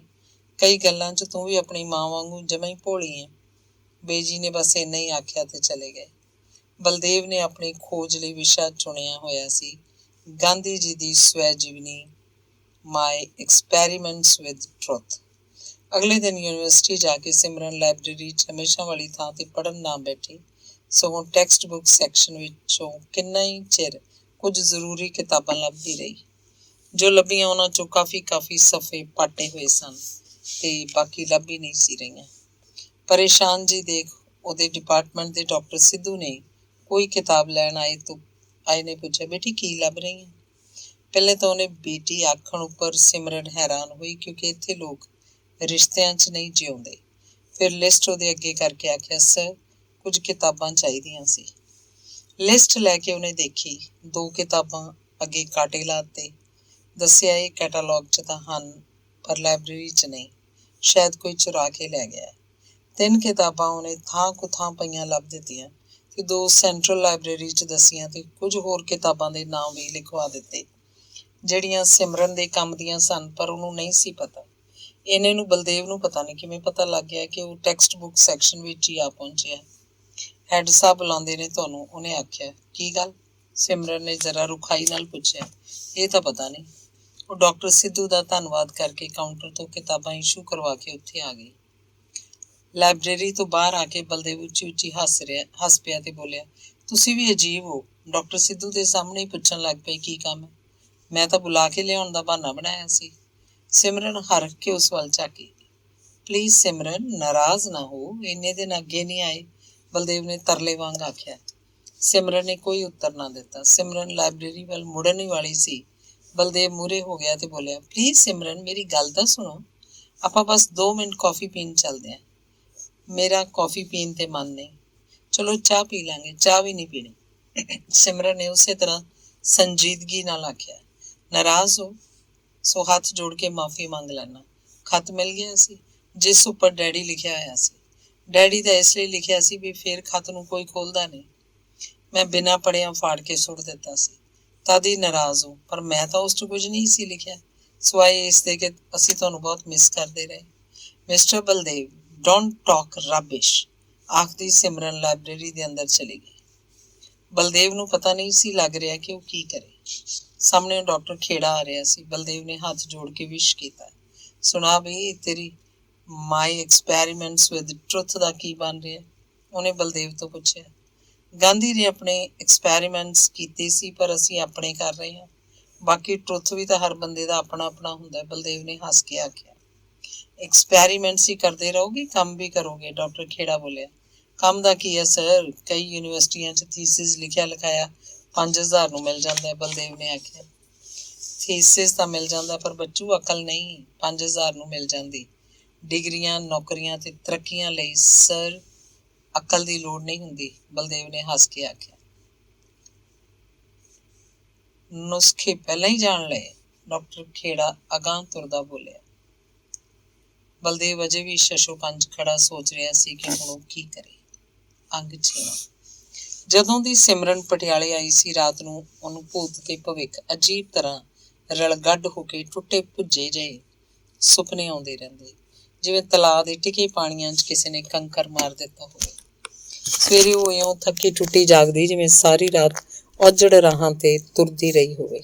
ਸੁਪਨੇ ਵਿੱਚ ਹੀ ਕਈ ਵਾਰੀ ਉਹ ਉੱਪਰੀਆਂ ਥਾਵਾਂ ਦੇਖਦੀ ਤੇ ਸੁਪਨੇ ਵਿੱਚ ਹੀ ਆਖਦੀ, ਇੱਥੇ ਤਾਂ ਮੈਂ ਪਹਿਲੇ ਵੀ ਆਈ ਹੋਈ। ਕਦੇ ਕਦੇ ਸੁਪਨਿਆਂ 'ਚ ਉਹ ਇੰਨੀ ਉਲਝ ਜਾਂਦੀ, ਕੁਝ ਚਿਰ ਪਤਾ ਨਾ ਲੱਗਦਾ ਸੱਚ ਕਿਸ ਪਾਸੇ ਹੈ, ਜਾਗਣ ਤੋਂ ਪਹਿਲਾਂ ਜਾਂ ਜਾਗਣ ਤੋਂ ਪਿੱਛੋਂ। ਨਿਗਾਹ ਕਮਜ਼ੋਰ ਹੋਣ ਦੇ ਬਾਵਜੂਦ ਕਦੇ ਕਦੇ ਉਹਦੇ ਮੂੰਹ ਤੇ ਬੇਜੀ ਉੱਪਰੀਆਂ ਧਰਤੀਆਂ ਦੇ ਨਕਸ਼ ਪਹਿਚਾਣ ਲੈਂਦੇ ਤੇ ਪੁੱਛਦੇ, ਤੇਰਾ ਚਿੱਤ ਤਾਂ ਰਾਜ਼ੀ ਹੈ? ਕਦੇ ਕਦੇ ਇਉਂ ਵੀ ਹੁੰਦਾ, ਜਦੋਂ ਜਾਗਦੀ, ਸੂਰਜ, ਬੱਦਲ, ਹਵਾਵਾਂ, ਫੁੱਲ ਤੇ ਪੰਛੀ ਸਭ ਉਹਦੀ ਦੇਹ 'ਚ ਚਹਿ ਚਹਾ ਰਹੇ ਹੁੰਦੇ। ਲੱਗਦਾ ਉਹ ਸੂਰਜ ਦਾ ਫੁੱਲ ਤੋੜ ਕੇ ਆਪਣੇ ਵਾਲਾਂ 'ਚ ਲਗਾ ਸਕਦੀ ਹੈ, ਬੱਦਲਾਂ ਤੇ ਤੁਰ ਸਕਦੀ ਹੈ, ਹਵਾਵਾਂ 'ਚ ਉੱਡ ਸਕਦੀ ਹੈ। ਉਹਨੂੰ ਲੱਗਦਾ ਬੰਦਾ ਫੁੱਲਾਂ ਦੀ, ਪੰਛੀਆਂ ਦੀ ਕੋਈ ਵੀ ਜੂਨ ਜਿਉ ਸਕਦਾ ਹੈ। ਉਹ ਸੋਚਦੀ, ਸਾਡੇ ਵਿਹੜੇ 'ਚ ਤੁਰੇ ਫਿਰ ਰਹੇ ਕਾਂ, ਚਿੜੀਆਂ ਤੇ ਕਬੂਤਰ ਪਤਾ ਨਹੀਂ ਕਿਹਦੀ ਰੂਹ ਨੇ। ਉਹ ਇਹਨਾਂ ਨਾਲ ਗੱਲਾਂ ਕਰ ਸਕਦੀ ਸੀ। ਗੱਲਾਂ ਕਰਨ ਦਾ ਸਾਧਨ ਸਿਰਫ ਬੋਲੀ ਤਾਂ ਨਹੀਂ ਹੁੰਦੀ। ਕਦੇ ਕਦੇ ਉਹ ਬੇਜੀ ਨੂੰ ਦੇਖ ਕੇ ਸੋਚਦੀ, ਕੌਣ ਹੈ ਇਹ ਔਰਤ? ਕਿਸੇ ਨੂੰ ਉਹਦੇ ਦਿਮਾਗ ਤੇ ਸ਼ੱਕ ਹੋ ਸਕਦਾ, ਪਰ ਉਹਨੂੰ ਆਪਣੇ ਦਿਮਾਗ ਤੇ ਸ਼ੱਕ ਨਹੀਂ ਸੀ। ਸਗੋਂ ਦਿਸਦਾ ਸਭ ਸੱਚ ਮੰਨਣ ਵਾਲੇ ਲੋਕਾਂ ਤੇ ਉਹਨੂੰ ਸ਼ੱਕ ਹੁੰਦਾ। ਸਿਰਫ ਇੱਕ ਗੱਲ ਉਹਨੂੰ ਸਮਝ ਨਹੀਂ ਸੀ ਆਉਂਦੀ, ਉਹਦੀ ਮੰਮੀ ਨੇ ਇਉਂ ਕਿਉਂ ਕੀਤਾ? ਉਹਨੂੰ ਲੱਗਦਾ ਜਿਵੇਂ ਉਹਦੀ ਮੰਮੀ ਇੱਕ ਨਦੀ ਸੀ ਜੋ ਮਾਰੂਥਲ ਵੱਲ ਨੂੰ ਤੁਰ ਗਈ। ਮੇਰੇ ਪਾਪਾ ਕੌਣ ਸਨ? ਮੇਰੀ ਮੰਮੀ ਨੇ ਉਹਨੂੰ ਸਮੁੰਦਰ ਕਿਵੇਂ ਸਮਝ ਲਿਆ? ਉਹ ਸੋਚਦੀ। ਕਦੇ ਕਦੇ ਮਾਰੂਥਲ ਦੀ ਰੇਤ ਵਿੱਚ ਉਹਦੇ ਪੈਰ ਸੜਨ ਲੱਗ ਜਾਂਦੇ। ਮਾਮਾ ਜੀ ਬੱਦਲ ਬਣ ਕੇ ਜੇ ਉਹਦੇ ਸਿਰ ਤੇ ਛਾਨ ਨਾ ਕਰੀ ਰੱਖਦੇ, ਸੜਦੇ ਪੈਰ ਪਤਾ ਨਹੀਂ ਉਹਨੂੰ ਕਿੱਧਰ ਲੈ ਜਾਂਦੇ। ਉਹਨੂੰ ਪਤਾ ਨਹੀਂ ਸੀ ਲੱਗਦਾ ਕਿ ਉਹਦੇ ਮਾਂ-ਬਾਪ ਨੇ ਉਹਨੂੰ ਚੁਣਿਆ ਸੀ ਜਾਂ ਉਹਨੇ ਮਾਂ-ਬਾਪ ਚੁਣੇ ਸਨ। ਸ਼ਾਇਦ ਉਹਨੇ ਹੀ ਉਹ ਮਾਂ-ਬਾਪ ਚੁਣੇ ਸਨ, ਨਹੀਂ ਤਾਂ ਉਹਦੀ ਮੰਮੀ ਉਹਨੂੰ ਛੱਡ ਕੇ ਆਪ ਰੂਹਾਂ ਦੇ ਦੇਸ ਨਾ ਚਲੀ ਜਾਂਦੀ ਤੇ ਪਾਪਾ ਆਪਣੇ ਮਨ ਦੇ ਦੇਸ਼ ਹੋਣ ਦੀ ਤਾਂ ਅੱਜ ਇੱਥੇ ਉਹਦੇ ਕੋਲ ਹੁੰਦਾ। ਵਿਹੜੇ 'ਚ ਲੱਗੇ ਸਭ ਸੁੱਕੇ ਹੋਏ ਵੇਲਾਂ ਬੂਟੇ ਹਰੇ ਹੋ ਗਏ। ਕੀ ਇਹ ਸਿਰਫ ਪਾਣੀ ਪਾਉਣ ਨਾਲ ਹੋ ਗਿਆ? ਨਹੀਂ, ਇਸ ਕੋਠੀ ਨੇ ਜਿਵੇਂ ਹਾਕ ਮਾਰ ਕੇ ਉਹਨੂੰ ਦਿੱਲੀੋਂ ਸੱਦ ਲਿਆ ਸੀ। ਭੂਤਾਂ ਦਾ ਵਾਸਾ ਸ਼ਾਇਦ ਉਹਨੂੰ ਬੇਚੈਨ ਕਰਦਾ ਸੀ। ਦੂਰ ਘਰਾਂ 'ਚ ਜਗਦੇ ਦੀਵੇ ਜਿਵੇਂ ਇਹਨੂੰ ਲਾਂਭੇ ਦਿੰਦੇ ਸਨ। ਮੈਂ ਸਿਮਰਨ ਹਾਂ ਨਾ, ਸੀਮਾ ਤਾਂ ਨਹੀਂ? ਉਹ ਸੋਚਦੀ। ਹੋ ਸਕਦਾ ਪਾਪਾ ਤੋਂ ਬਦਲਾ ਲੈਣ ਦਾ ਮੰਮੀ ਨੂੰ ਇਹੋ ਤਰੀਕਾ ਲੱਭਿਆ ਹੋਵੇ ਕਿ ਉਹ ਸੀਮਾ ਤੋਂ ਸਿਮਰਨ ਬਣ ਜਾਏ। ਜਿਹਨੂੰ ਪਿਆਰ ਕਰਦੀ ਹੋਵੇ ਉਸ ਲਈ ਔਰਤ ਕਿੱਡੀ ਜ਼ਾਲਮ ਹੋ ਸਕਦੀ ਹੈ। ਸੀਮਾ ਤਾਂ ਸਿਮਰਨ ਹੈ ਤੇ ਸਿਮਰਨ ਕੌਣ ਬਣ ਕੇ ਜੀਣਾ ਚਾਹੇਗੀ? ਮਾਮਾ ਜੀ ਆਖਦੇ ਸਨ, ਪਹਿਲਾ ਜਵਾਬ ਡਾਕਟਰ ਅਮਰ ਦੀ ਧੀ ਦਾ ਸੀ, ਦੂਜਾ ਜਵਾਬ ਸੀਮਾ ਦੀ ਧੀ ਦਾ। ਤੂੰ ਆਪਣਾ ਜਵਾਬ ਤਲਾਸ਼ ਕਰ। ਪਹਿਲੇ ਉਹਨੇ ਆਪਣੇ ਆਪ ਨੂੰ ਤਲਾਸ਼ ਕਰਨਾ ਹੈ, ਫੇਰ ਹੀ ਆਪਣੇ ਜਵਾਬ ਤੱਕ ਪਹੁੰਚੇਗੀ ਨਾ। ਪਾਪਾ ਦੀ ਧੀ ਸਿਮਰਨ, ਮੰਮੀ ਦੀ ਧੀ ਤੇ ਹੁਣ ਮਾਮਾ ਜੀ ਦੀ ਧੀ ਤੇ ਬੇਜੀ ਦੀ ਵੀ ਧੀ, ਕਿੰਨੀਆਂ ਹੀ ਸਿਮਰਨਾਂ ਉਹਦੇ ਸਾਹਮਣੇ ਖੜੀਆਂ ਸਨ। ਲੇਖਕ ਔਰਤਾਂ ਦੀਆਂ ਲਿਖਤਾਂ ਦਾ ਦਾਰਸ਼ਨਿਕ ਆਧਾਰ ਦੀ ਰਿਸਰਚ ਜਿਹੜੀ ਸਿਮਰਨ ਕਰੇਗੀ, ਉਹਨੇ ਵੀ ਇਹਨਾਂ ਸਿਮਰਨਾਂ ਦੇ ਨਾਲ ਖੜੋ ਜਾਣਾ ਹੈ। ਸਿਮਰਨਾਂ ਦਾ ਇਹ ਲੰਬਾ ਸਿਲਸਿਲਾ। ਕੌਣ ਬੂਹਾ ਖੜਕਾ ਰਿਹਾ ਹੈ? ਉਹਨੇ ਜਾ ਕੇ ਖੋਲਿਆ। ਸਾਹਮਣੇ ਇੱਕ ਅਣਜਾਣ ਲੜਕੀ ਖੜੀ ਸੀ। ਸਿਮਰਨ ਤੁਹਾਡਾ ਨਾਂ ਹੈ? ਉਹਨੇ ਪੁੱਛਿਆ। ਹਾਂ, ਮੈਂ ਤੁਹਾਨੂੰ ਹੀ ਮਿਲਣ ਆਈ ਹਾਂ, ਉਹਨੇ ਧਿਆਨ ਨਾਲ ਉਹਦੇ ਵੱਲ ਦੇਖਦਿਆਂ ਆਖਿਆ। ਆ ਜਾਓ ਅੰਦਰ। ਆਖ ਕੇ ਉਹਨੂੰ ਡਰਾਇੰਗ ਰੂਮ 'ਚ ਬਿਠਾ ਕੇ ਬੇਜੀ ਨੂੰ ਚਾਹ ਭੇਜਣ ਲਈ ਆਖਣ ਅੰਦਰ ਗਈ। ਚਾਹ ਲਈ ਆਖ ਕੇ ਜਦੋਂ ਵਾਪਸ ਆਈ ਤਾਂ ਦੇਖਿਆ ਉਹ ਕਮਰੇ ਦੀਆਂ ਸਭ ਚੀਜ਼ਾਂ ਬੜੇ ਧਿਆਨ ਨਾਲ ਦੇਖ ਰਹੀ ਸੀ। ਮੇਰਾ ਨਾਂ ਲਵਲੀਨ ਹੈ, ਮੈਂ ਚੰਡੀਗੜ੍ਹ ਤੋਂ ਆਈ ਹਾਂ, ਉਹਨੇ ਆਪ ਹੀ ਗੱਲ ਤੋਰੀ। ਸਿਮਰਨ ਨੇ ਅੰਦਾਜ਼ਾ ਲਾਉਣ ਦੀ ਕੋਸ਼ਿਸ਼ ਕੀਤੀ ਕਿ ਸੁਨੱਖੀ, ਸਾਂਵਲੀ, ਫੈਸ਼ਨੇਬਲ ਤੇ ਕੁਝ ਕੁ ਉਦਾਸ 22 ਵਰ੍ਹਿਆਂ ਦੀ ਲੜਕੀ ਉਹਨੂੰ ਕਿਉਂ ਮਿਲਣ ਆਈ ਹੈ, ਪਰ ਉਹਦੇ ਨਾਂ ਨੇ ਜਾਂ ਉਹਦੇ ਸ਼ਹਿਰ ਦੇ ਨਾਂ ਨੇ ਸਿਮਰਨ ਦੇ ਅੰਦਰ ਕੋਈ ਭਾਵ ਨਹੀਂ ਸੀ ਜਗਾਏ। ਸੋ ਕੋਈ ਅੰਦਾਜ਼ਾ ਨਾ ਲਗਾ ਸਕੀ, ਬਸ ਚੁੱਪਚਾਪ ਉਸ ਵੱਲ ਦੇਖਦੀ ਰਹੀ। ਬਲਦੇਵ, ਜਿਹੜਾ ਹੁਣ ਤੁਹਾਡਾ ਕਲਾਸ ਫੈਲੋ ਹੈ, ਚੰਡੀਗੜ੍ਹ MA 'ਚ ਮੇਰਾ ਕਲਾਸ ਫੈਲੋ ਸੀ, ਆਖ ਕੇ ਉਹ ਫਿਰ ਸਿਮਰਨ ਦੇ ਮੂੰਹ ਵੱਲ ਵੇਖਣ ਲੱਗੀ। ਸਿਮਰਨ ਚੁੱਪ ਸੀ।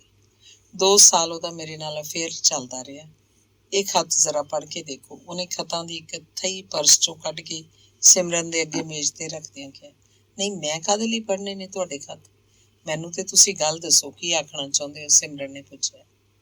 ਜਿਸ ਦਿਨ ਦਾ ਉਹ ਇੱਥੇ ਰਿਸਰਚ ਸਕਾਲਰ ਲੱਗਿਆ, ਉਹਦਾ ਮੇਰੇ ਨਾਲ ਰਵੱਈਆ ਹੀ ਬਦਲ ਗਿਆ। ਪਹਿਲੇ ਆਖਦਾ ਸੀ ਮੈਂ ਤੇਰੇ ਬਿਨਾਂ ਜੀ ਨਹੀਂ ਸਕਦਾ, ਛੇਤੀ ਤੋਂ ਛੇਤੀ ਕੋਈ ਨੌਕਰੀ ਲੈ ਕੇ ਵਿਆਹ ਕਰ ਲਵਾਂਗਾ, ਤੇ ਹੁਣ ਆਖਦਾ ਵਿਆਹ ਕਰਨਾ ਮੈਂ ਅਜੇ ਅਫੋਰਡ ਨਹੀਂ ਕਰ ਸਕਦਾ। ਲਵਲੀਨ ਨੇ ਦੱਸਿਆ। ਫਿਰ? ਪਰ ਮੈਂ ਐਡੀ ਦੂਰ ਤੀਕ ਜਾ ਚੁੱਕੀ ਹਾਂ ਕਿ ਵਾਪਸ ਨਹੀਂ ਪਰਤਿਆ ਜਾ ਸਕਦਾ। ਉਹਨੇ ਉਦਾਸ ਹੋ ਕੇ ਦੱਸਿਆ। ਤੁਸੀਂ? ਸਿਮਰਨ ਕੁਝ ਆਖਣ ਲੱਗੀ ਸੀ ਪਰ ਆਖਿਆ ਨਹੀਂ। ਮੈਨੂੰ ਕਈਆਂ ਨੇ ਆਖਿਆ ਵੀ ਸੀ ਕਿ ਇਹ ਲੜਕਾ ਬਹੁਤ ਚੰਗਾ ਨਹੀਂ, ਪਰ ਮੈਨੂੰ ਲੱਗਦਾ ਸੀ ਇਹ ਮੇਰੇ ਲਈ ਮਾੜਾ ਨਹੀਂ ਹੋ ਸਕਦਾ। ਮੁਸੀਬਤ ਇਹ ਹੈ ਕਿ ਉਹ ਅਜੇ ਵੀ ਮੈਨੂੰ ਮਾੜਾ ਨਹੀਂ ਲੱਗਦਾ, ਸਭ ਕਾਸੇ ਦੇ ਬਾਵਜੂਦ। ਲਵਲੀਨ ਨੇ ਦੱਸਿਆ। ਤੁਸੀਂ ਮੈਨੂੰ ਕੀ ਆਖਣਾ ਚਾਹੁੰਦੇ ਹੋ? ਸਿਮਰਨ ਨੇ ਕਾਹਲੀ ਪੈ ਕੇ ਪੁੱਛਿਆ। ਮੈਂ ਇਹੀ ਦੱਸਣਾ ਚਾਹੁੰਦੀ ਹਾਂ ਕਿ ਉਹਨੇ ਹੋਟਲ ਦੇ ਕਮਰੇ 'ਚ ਆਪ ਹੀ ਮੇਰੇ ਗਲ ਫੁੱਲਾਂ ਦਾ ਹਾਰ ਪਾ ਕੇ ਆਖਿਆ ਸੀ, ਅੱਜ ਤੋਂ ਤੂੰ ਮੇਰੀ ਬੀਵੀ ਹੋਈ। ਤੇ ਤੁਸੀਂ ਪ੍ਰਵਾਨ ਕਰ ਲਿਆ? ਹਾਂ, ਕਿਉਂਕਿ ਇਉਂ ਸਭ ਕਾਸੇ ਲਈ ਮੈਂ ਆਪਣੀਆਂ ਤੇ ਰੱਬ ਦੀਆਂ ਨਜ਼ਰਾਂ ਵਿੱਚ ਸੁਰਖਰੂ ਹੋ ਜਾਂਦੀ ਸੀ। ਤੁਸੀਂ ਸਭ ਗੱਲਾਂ ਮੇਰੇ ਨਾਲ ਕਿਉਂ ਕਰ ਰਹੇ ਹੋ? ਸਿਮਰਨ ਨੇ ਚਾਹ ਦਾ ਕੱਪ ਉਹਨੂੰ ਫੜਾਉਂਦਿਆਂ ਪੁੱਛਿਆ। ਇਸ ਲਈ ਕਿ ਸ਼ਾਇਦ ਤੁਹਾਨੂੰ ਪਤਾ ਨਹੀਂ ਕਿ ਮੇਰਾ ਤੇ ਉਹਦਾ। ਪਰ ਮੇਰੇ ਨਾਲ ਇਸ ਗੱਲ ਦਾ ਕੀ ਸਬੰਧ? ਸਿਮਰਨ ਨੇ ਵਿੱਚੋਂ ਹੀ ਗੱਲ ਟੋਕ ਕੇ ਪੁੱਛਿਆ। ਲੋਕਾਂ ਕੋਲ ਹੁਣ ਉਹ ਤੁਹਾਨੂੰ ਆਪਣੀ ਦੋਸਤ ਆਖਦਾ ਹੈ, ਉਹਦੇ ਆਖਣ ਦਾ ਕੀ ਹੈ? ਸਿਮਰਨ ਨੇ ਜ਼ਰਾ ਤਲਖ ਹੋ ਕੇ ਆਖਿਆ। ਇਹਦਾ ਮਤਲਬ ਹੈ ਤੁਸੀਂ ਉਸ ਵਿੱਚ ਇੰਟਰਸਟਿਡ ਨਹੀਂ? ਨਹੀਂ, ਮੈਂ ਤੁਹਾਡੀ ਬਹੁਤ ਸ਼ੁਕਰਗੁਜ਼ਾਰ ਹਾਂ, ਤੁਸੀਂ ਇੱਕ ਬਹੁਤ ਵੱਡਾ ਬੋਝ ਮੇਰੇ ਮਨ ਤੋਂ ਲਾ ਦਿੱਤਾ। ਲਵਲੀਨ ਬੋਲੀ। ਪਰ ਜੇ ਉਹ ਤੁਹਾਨੂੰ ਉਸ ਹੱਦ ਤੱਕ ਨਹੀਂ ਚਾਹੁੰਦਾ, ਫੇਰ ਕਾਹਦੇ ਲਈ? ਅਜੇ ਹੀ ਕਰ ਲਵੇ ਜਿੰਨਾ ਤੰਗ ਕਰਨਾ ਹੈ। ਇੱਕ ਵਾਰੀ ਵਿਆਹ ਹੋ ਜਾਏ ਕਿਸੇ ਤਰ੍ਹਾਂ, ਫਿਰ ਆਪੇ ਸਿੱਧਾ ਕਰ ਲਾਂਗੇ। ਲਵਲੀਨ ਬੋਲੀ। ਵਿਆਹ ਨੂੰ ਤੁਸੀਂ ਵਰਤੋਗੇ? ਸ਼ਾਇਦ ਇਸੇ ਲਈ ਉਹ ਤੁਹਾਡੇ ਨਾਲ ਵਿਆਹ ਨਾ ਕਰਨਾ ਚਾਹੁੰਦਾ ਹੋਵੇ। ਨਹੀਂ, ਅਸਲ 'ਚ ਗਲਤੀ ਮੇਰੇ ਕੋਲੋਂ ਹੀ ਹੋ ਗਈ। ਜੇ ਆਦਮੀ ਨੂੰ ਤੁਸੀਂ ਉਹ ਸਾਰੀਆਂ ਖੁੱਲ੍ਹਾਂ ਲੈਣ ਦੇਵੋ ਜੋ ਉਹਨੂੰ ਵਿਆਹ ਤੇ ਪਿੱਛੋਂ ਪ੍ਰਾਪਤ ਹੋਣੀਆਂ ਨੇ, ਫਿਰ ਉਹ ਵਿਆਹ ਕਾਹਦੇ ਲਈ ਕਰੇਗਾ? ਲਵਲੀਨ ਬੋਲੀ। ਇਹ ਪਹਿਲੇ ਸੋਚਣਾ ਸੀ ਨਾ, ਸਿਮਰਨ ਨੇ ਮਜ਼ਾਕ ਨਾਲ ਆਖਿਆ। ਉਦੋਂ ਨਹੀਂ ਸੋਚਿਆ ਜਾਂਦਾ ਹੁੰਦਾ ਜਦੋਂ ਪੈਰਾਂ ਹੇਠ ਅੱਗ ਮੱਚਦੀ ਹੋਵੇ। ਇੱਕ ਗੱਲ ਆਖਾਂ, ਬੁਰਾ ਤਾਂ ਨਹੀਂ ਮਨਾਓਗੇ? ਸਿਮਰਨ ਨੇ ਪੁੱਛਿਆ। ਨਹੀਂ, ਆਖੋ। ਲਵਲੀਨ ਨੇ ਵਿਚਾਰਾ ਜਿਹਾ ਮੂੰਹ ਬਣਾ ਕੇ ਕਿਹਾ। ਤੁਹਾਨੂੰ ਪਤਾ ਹੈ, ਤੁਹਾਡੇ ਜਿਸਮ ਤੱਕ ਪਹੁੰਚਣ ਲਈ ਬਲਦੇਵ ਨੇ ਤੁਹਾਡੇ ਨਾਲ ਕਈ ਝੂਠ ਬੋਲੇ। ਜਿਹੜਾ ਬੰਦਾ ਇਉਂ ਝੂਠ ਜਿਉਂਦਾ ਹੈ, ਉਹਨੂੰ ਤੁਸੀਂ ਪਿਆਰ ਕਿਵੇਂ ਕਰ ਸਕਦੇ ਹੋ? ਪਿਆਰ ਵਿੱਚੋਂ ਜੇ ਸਤਿਕਾਰ ਮਨਫੀ ਹੋ ਗਿਆ, ਫਿਰ ਤਾਂ ਉਹ ਪਿਆਰ ਦੀ ਥਾਂ ਵਪਾਰ ਨਹੀਂ ਬਣ ਜਾਏਗਾ। ਤੁਸੀਂ ਉਸ ਬੰਦੇ ਲਈ ਕਿਉਂ ਪਰੇਸ਼ਾਨ ਹੁੰਦੇ ਹੋ ਜਿਹੜਾ ਤੁਹਾਨੂੰ ਪਰੇਸ਼ਾਨ ਕਰਦਾ ਹੈ? ਸਿਮਰਨ ਨੇ ਸਿਆਣਿਆਂ ਵਾਂਗ ਆਖਿਆ। ਹੋਰ ਕਰਾਂ ਵੀ ਕੀ? ਕਈ ਵਾਰ ਤਾਂ ਜੀ ਕਰਦਾ ਸੁਸਾਈਡ ਕਰ ਲਵਾਂ। ਕੀ ਫਾਇਦਾ ਇਹੋ ਜਿਹੀ ਜ਼ਿੰਦਗੀ ਜਿਉਂ ਕੇ? ਲਵਲੀਨ ਨੇ ਭਰ ਭਰ ਡੁੱਲਦੀਆਂ ਅੱਖਾਂ ਨੂੰ ਰੁਮਾਲ ਨਾਲ ਪੂੰਝਦਿਆਂ ਆਖਿਆ। ਦੁਨੀਆ 'ਚ ਹੋਰ ਚੰਗੇ ਬੰਦੇ ਵੀ ਹੋਣਗੇ। ਸਿਮਰਨ ਬੋਲੀ। ਮੇਰਾ ਤਾਂ ਹੁਣ ਲੋਕਾਂ ਵਿੱਚੋਂ ਵਿਸ਼ਵਾਸ ਹੀ ਖਤਮ ਹੋ ਗਿਆ। ਲੱਗਦਾ ਹੈ ਸਭ ਇਹੋ ਜਿਹੇ ਕੁੱਤੇ ਕਮੀਨੇ ਹੀ ਨੇ। ਲਵਲੀਨ ਨੇ ਆਖਿਆ। ਫਿਰ ਕਿਸੇ ਕੁੱਤੇ ਕਮੀਨੇ ਲਈ ਜਿਉਣ ਦੀ ਥਾਂ ਸਿਰਫ ਆਪਣੇ ਲਈ ਜੀਓ। ਬੁੱਧ ਆਖਦਾ ਹੈ, ਆਪਣੇ ਲਈ ਆਪਣਾ ਦੀਵਾ ਆਪ ਬਣੋ। ਸਿਮਰਨ ਨੇ ਆਖਿਆ। ਇਹ ਗੱਲਾਂ ਕਰਨੀਆਂ ਆਸਾਨ ਹੁੰਦੀਆਂ ਨੇ, ਪਤਾ ਉਹਨੂੰ ਹੁੰਦਾ ਹੈ ਜਿਹਦੇ ਤੇ ਬੀਤਦੀ ਹੈ। ਲਵਲੀਨ ਨੇ ਜਿਵੇਂ ਰੋਸ ਨਾਲ ਜਵਾਬ ਦਿੱਤਾ। ਫਿਰ ਕੀ ਕਰਨਾ ਚਾਹੁੰਦੇ ਹੋ? ਇਹੀ ਤਾਂ ਪਤਾ ਨਹੀਂ ਲੱਗਦਾ। ਬਸ ਮਨ ਕਰਦਾ ਹੈ ਕੋਈ ਇਹੋ ਜਿਹਾ ਬੰਦਾ ਹੋਵੇ ਜਿਸ ਨੂੰ ਮੈਂ ਇਹ ਸਭ ਕੁਝ ਸੱਚੋ ਸੱਚ ਦੱਸ ਦਿਆਂ ਤੇ ਉਹ ਮੈਨੂੰ ਜੋ ਵੀ ਮੈਂ ਹਾਂ ਪ੍ਰਵਾਨ ਕਰ ਲਵੇ। ਜਾਂ ਫਿਰ ਉਸੇ ਤਰ੍ਹਾਂ ਦਾ ਬਲਦੇਵ ਮੈਨੂੰ ਮਿਲ ਜਾਏ ਜਿਸ ਤਰ੍ਹਾਂ ਦੇ ਬਲਦੇਵ ਨੂੰ ਮੈਂ ਚਾਹਿਆ ਸੀ। ਉਹ ਬੋਲੀ। ਜੇ ਕੋਈ ਬੰਦਾ ਸਭ ਕੁਝ ਜਾਣ ਕੇ ਤੁਹਾਨੂੰ ਪ੍ਰਵਾਨ ਕਰੇਗਾ, ਆਪਣੇ ਜਾਣੇ ਤੁਹਾਡੇ ਤੇ ਤਰਸ ਕਰ ਰਿਹਾ ਹੋ। ਮੈਂ ਕਿਧਰੇ ਪੜ੍ਹਿਆ ਸੀ ਇਸ ਤਰਸ ਦਾ ਤੁਹਾਨੂੰ ਤੁਹਾਡੇ ਗੁਨਾਹ ਨਾਲੋਂ ਵੀ ਵੱਡਾ ਮੁੱਲ ਤਾਰਨਾ ਪੈਂਦਾ ਹੈ। ਜੇ ਤੁਹਾਡੀ ਕਲਪਨਾ ਦਾ ਬਲਦੇਵ ਅਸਲੀ ਬਲਦੇਵ ਵਰਗਾ ਨਹੀਂ ਤਾਂ ਕਸੂਰ ਤੁਹਾਡਾ ਹੈ। ਸਿਮਰਨ ਨੇ ਆਖਿਆ। ਤੁਸੀਂ ਕਦੇ ਕਿਸੇ ਨੂੰ ਪਿਆਰ ਕੀਤਾ? ਲਵਲੀਨ ਨੇ ਅਚਾਨਕ ਸਿਮਰਨ ਨੂੰ ਪੁੱਛਿਆ। ਉਹ ਹੱਸ ਪਈ। ਹੋਰ ਕਿਸੇ ਦੀ ਗੱਲ ਛੱਡੋ, ਬਲਦੇਵ ਮੇਰੇ ਪਿਆਰ ਦਾ ਜ਼ਰੂਰ ਪਾਤਰ ਨਹੀਂ, ਉਹਨੇ ਦੱਸਿਆ। ਅੱਛਾ, ਮੈਂ ਚੱਲਦੀ ਹਾਂ। ਤੁਹਾਨੂੰ ਮਿਲ ਕੇ ਵਧੀਆ ਲੱਗਿਆ, ਪਰ ਬਲਦੇਵ ਨੂੰ ਨਾ ਆਖਣਾ ਮੈਂ ਤੁਹਾਡੇ ਕੋਲ ਆਈ ਸੀ। ਉਹਨੇ ਖੜੀ ਹੁੰਦੀ ਨਹੀਂ ਵਿਚਾਰਿਆਂ ਵਾਂਗ ਆਖਿਆ। ਇੱਕ ਗੱਲ ਪੁੱਛਾਂ? ਸਿਮਰਨ ਨੇ ਵੀ ਖੜੀ ਹੁੰਦੀ ਨਹੀਂ ਪੁੱਛਿਆ। ਆਖੋ। ਤੁਸੀਂ ਰੱਬ ਨੂੰ ਮੰਨਦੇ ਹੋ ਨਾ? ਸਿਮਰਨ ਨੇ ਪੁੱਛਿਆ। ਹਾਂ। ਇਹ ਵੀ ਮੰਨਦੇ ਹੋ ਕਿ ਸਭ ਕੁਝ ਤੁਹਾਡੇ ਨਾਲੋਂ ਬਿਹਤਰ ਜਾਣਦਾ ਸਮਝਦਾ ਹੈ? ਹੋਰ ਕੀ? ਫਿਰ ਉਹਨੂੰ ਆਖੋ ਜੋ ਤੁਹਾਡੇ ਲਈ ਠੀਕ ਹੈ ਉਹ ਕਰ ਦੇਵੇ ਤੇ ਆਪ ਸਭ ਫਿਕਰ ਕਰਨੇ ਛੱਡ ਦਿਓ। ਸਿਮਰਨ ਦੀ ਇਹ ਗੱਲ ਉਹਨੂੰ ਜੱਚ ਗਈ। ਮੈਂ ਬਲਦੇਵ ਕੋਲੋਂ ਨਹੀਂ ਲੁਕਾਵਾਂਗੀ ਕਿ ਤੁਸੀਂ ਮੈਨੂੰ ਮਿਲੇ ਸੀ। ਸਿਮਰਨ ਨੇ ਲਵਲੀਨ ਦੇ ਨਾਲ ਗੇਟ ਵੱਲ ਨੂੰ ਆਉਂਦਿਆਂ ਆਖਿਆ। ਪਰ ਕਿਉਂ? ਇਸ ਲਈ ਕਿ ਜਦ ਸਭ ਕੁਝ ਰੱਬ ਉੱਪਰ ਹੀ ਛੱਡ ਦੇਣਾ ਹੈ, ਫਿਰ ਕਿਸੇ ਵੀ ਗੱਲ ਦਾ ਆਪ ਫਿਕਰ ਕਰਨ ਦੀ ਕੀ ਲੋੜ ਹੈ। ਸਿਮਰਨ ਨੇ ਹੱਸ ਕੇ ਕਿਹਾ, ਚਲੋ ਦੱਸਣਾ ਹੋਇਆ ਦੱਸ ਦੇਣਾ, ਹੋਰ ਮੇਰਾ ਉਹ ਕੀ ਵਿਗਾੜ ਲਓ। ਤੁਹਾਡਾ ਬਹੁਤ ਬਹੁਤ ਧੰਨਵਾਦ ਏਡੀਆਂ ਵਧੀਆ ਗੱਲਾਂ ਲਈ। ਕਦੇ ਆਓ ਚੰਡੀਗੜ੍ਹ, ਲਵਲੀਨ ਨੇ ਆਪਣਾ ਪਤਾ ਦੱਸ ਕੇ ਆਉਣ ਲਈ ਆਖਿਆ। ਉਹਦੇ ਜਾਣ ਮਗਰੋਂ ਬੇਜੀ ਨੇ ਸਿਮਰਨ ਨੂੰ ਪੁੱਛਿਆ, ਕੌਣ ਸੀ ਇਹ ਕੁੜੀ? ਤੇ ਫਿਰ ਆਪ ਹੀ ਬੋਲੇ, ਮੈਨੂੰ ਇਹ ਬਹੁਤੀ ਸਿਆਣੀ ਲੜਕੀ ਨਹੀਂ ਲੱਗਦੀ। ਪਤਾ ਨਹੀਂ ਉਹਨਾਂ ਨੇ ਕਿਸ ਗੱਲ ਤੋਂ ਅੰਦਾਜ਼ਾ ਲਗਾ ਲਿਆ ਸੀ।